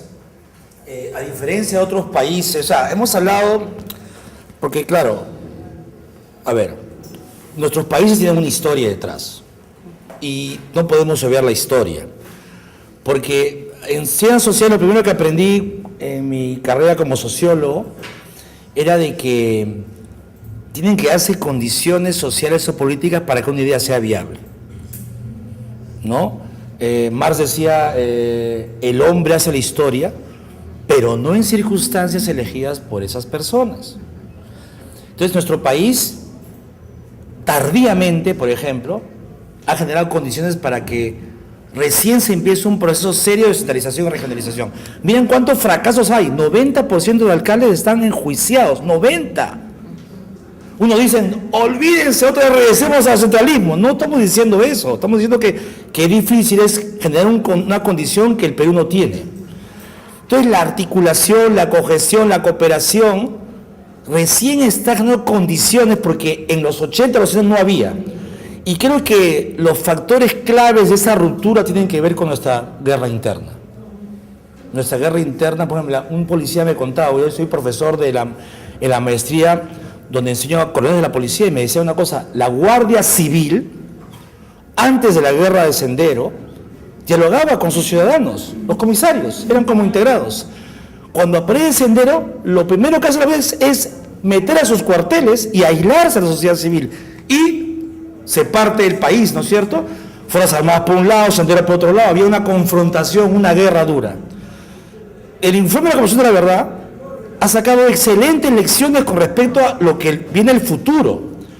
Y una cosa que está en este país, y esta maestría, por eso me encanta estar en esta maestría, es que a mí encuentro acá a todos los sectores, a todas las carreras. No es maestría en gestión pública, solo están los tres públicos. Maestría solo están las ONGs. Acá están todos, todos. Y esta, por eso digo, la gestión social, la ingeniería social, es justamente el paradigma de lo que se viene adelante, porque nos convoca a todos a trabajar en un lenguaje común, porque todos, mira, acá todos en muchas carreras hasta otros países y nos hemos entendido, colegas. Y eso está demostrando que se están dando condiciones para hacer cambios más radicales en materia de intervención social, aprovechando todo lo que aporta de bueno la globalización, desde la tecnología, la información, mira la velocidad de los cambios. Entonces tenemos unos desafíos tan grandes que ahora más que nunca tenemos que innovar, aprovechando que políticamente, socialmente y culturalmente estamos preparando el camino para trabajar de manera más cooperativa. Yo siempre digo, mi hipótesis es la siguiente: creo que los programas que estamos diseñando y estamos implementando son muy diferentes a los programas tradicionales que han sido sectorializados, compartimentalizados, con un solo objetivo, cada uno por su lado. Lo que ahora está pasando son programas diferentes, pero recién estamos poniéndolos en marcha, ojo, recién. Yo creo que esto, ojalá que acá 10, 15 años podamos tener así, cambios significativos en muchos temas debido a ese esfuerzo serio de articular esfuerzos entre nosotros, entre sectores, sociedad civil, sector empresarial y Estado. Ahorita la cogestión se da mayormente entre el Estado. No están, en ningún PPR está invitado, ni sociedad civil ni empresa. Y a veces los invitan para algunas cosas. Miren, acabo de leer el documento, bueno, ya lo había visto, pero vuelvo a recordar. Los Objetivos de Desarrollo Sostenible, estos que van a ser aprobados, sacan como un dato espectacular que fue con personas de la sociedad civil. O sea que esas nuevas metas que se han planteado, que son más objetivos, esta riqueza ha sido producto que ha participado sociedad civil, otros sectores han sido invitados. En cambio, la primera, Objetivos del Milenio, son de entidades gubernamentales. Miren la riqueza que hay cuando invité a otro actor a participar en el Objetivo de Desarrollo Sostenible. O sea que estamos trabajando en una mirada mucho más de cooperación y solidaridad, donde las sinergias puedan ponerse en marcha. O sea que es una condición en este país al menos nueva y hay que aprovechar esa ola. Es más, tenemos todos que subirnos y surfear como Sofía Mulanovich esa ola. Porque el que sale de esa ola simplemente entonces sale excluido y no va a aportar un desarrollo mucho más significativo, ¿no? Bueno, quiero agradecer a la maestría, porque ha sido la primera vez que me ha encantado esta reunión, ¿eh? He aprendido un montón. Me ha encantado esta idea, no sé si vino de Amelia o de quién hubiera sido, pero me encanta que hayan sido esta idea de haberlo compartido a la mitad del curso, la primera vez que participo, y quiero felicitar a mis colegas de la maestría que con tanto esfuerzo trabajan día a día y codo a codo para que esto funcione. Gracias, Percy. Esto es de la SUNEDU, no es de nosotros. Sí. Bueno, yo simplemente quería decir algo. Mi nombre es Amelia Ford, para los que no me conocen, soy profesora también en este curso. Me ha parecido muy interesante todos los comentarios y el debate, y me alegro muchísimo que haya este nivel de interés y preocupación por estos temas, y creo que van a dar mucho para trabajar. Yo lo que quería era hacer hincapié ya con el sombrero de estudiantes, porque eso es lo que son ahorita, cómo usar este curso. Este curso es un curso muy importante, además de ser el primero, ¿no? Es la puerta de entrada, digamos, a la maestría. Es un curso que da muchos elementos para el análisis y para el pensamiento y la reflexión sobre lo que vamos a trabajar a lo largo de toda la maestría. Particularmente, por ejemplo, ustedes van a entrar a partir del siguiente ciclo, ustedes es a partir del tercero, en la investigación para su tesis, y escoger un tema, ¿no? Por un lado, y poder analizarlo, en gran medida depende mucho de este curso, porque este curso nos está dando los grandes y los pequeños temas, ¿no? Las pistas de análisis. Entonces, yo creo que es bien importante, con el sombrero de estudiantes, dejar de lado un poco lo que suele ser para quienes estamos ya en el ejercicio profesional y laboral, el afán de querer solucionar las cosas, de tener que hacer planteamientos y propuestas.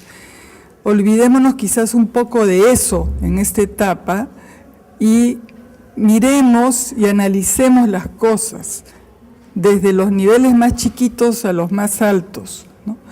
Para poder encontrar allí algunas pistas que trabajar con ese camino hacia la innovación, ¿no? Hacia la creatividad de la que estamos hablando, y con ese enfoque central de la gerencia social, que es el individuo en el centro de toda nuestra preocupación y nuestra acción.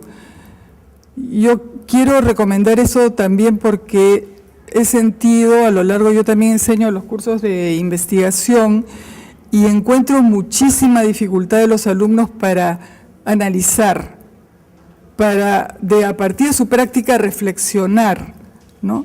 Y es un poco una práctica que perdemos en nuestro trabajo, porque estamos obligados a trabajar por metas, estamos obligados a trabajar por logros que el Estado contabiliza y nada más, ¿no?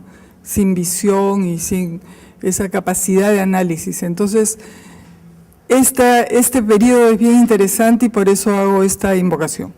Gracias, presidente. ¿Nuestras tesis son individuales o pueden ser de dos? Pueden ser grupales hasta de 3. Aprovechemos eso. Claro. Porque creo que una vez de 2 o 3, no sé cuánto, pero ya se está trabajando así, sería bueno continuar, porque efectivamente esta parte que dice Amelia, poner en escrito lo que pensamos. Carlos y yo hemos sufrido mucho para escribir juntos, pero le digo, no es fácil, y es una cuestión de ir trabajando en proceso. Si ustedes están recién empezando, vayan escribiendo, y si ya son 3, pues no se separen y trabajen juntos toda esta maestría. Bueno, me despido. Muchas gracias, ha sido un gusto enorme. Gracias por su trabajo. Y también gracias a los colegas que nos han seguido por cable canal, televisión, y nos vemos en otra oportunidad. Gracias.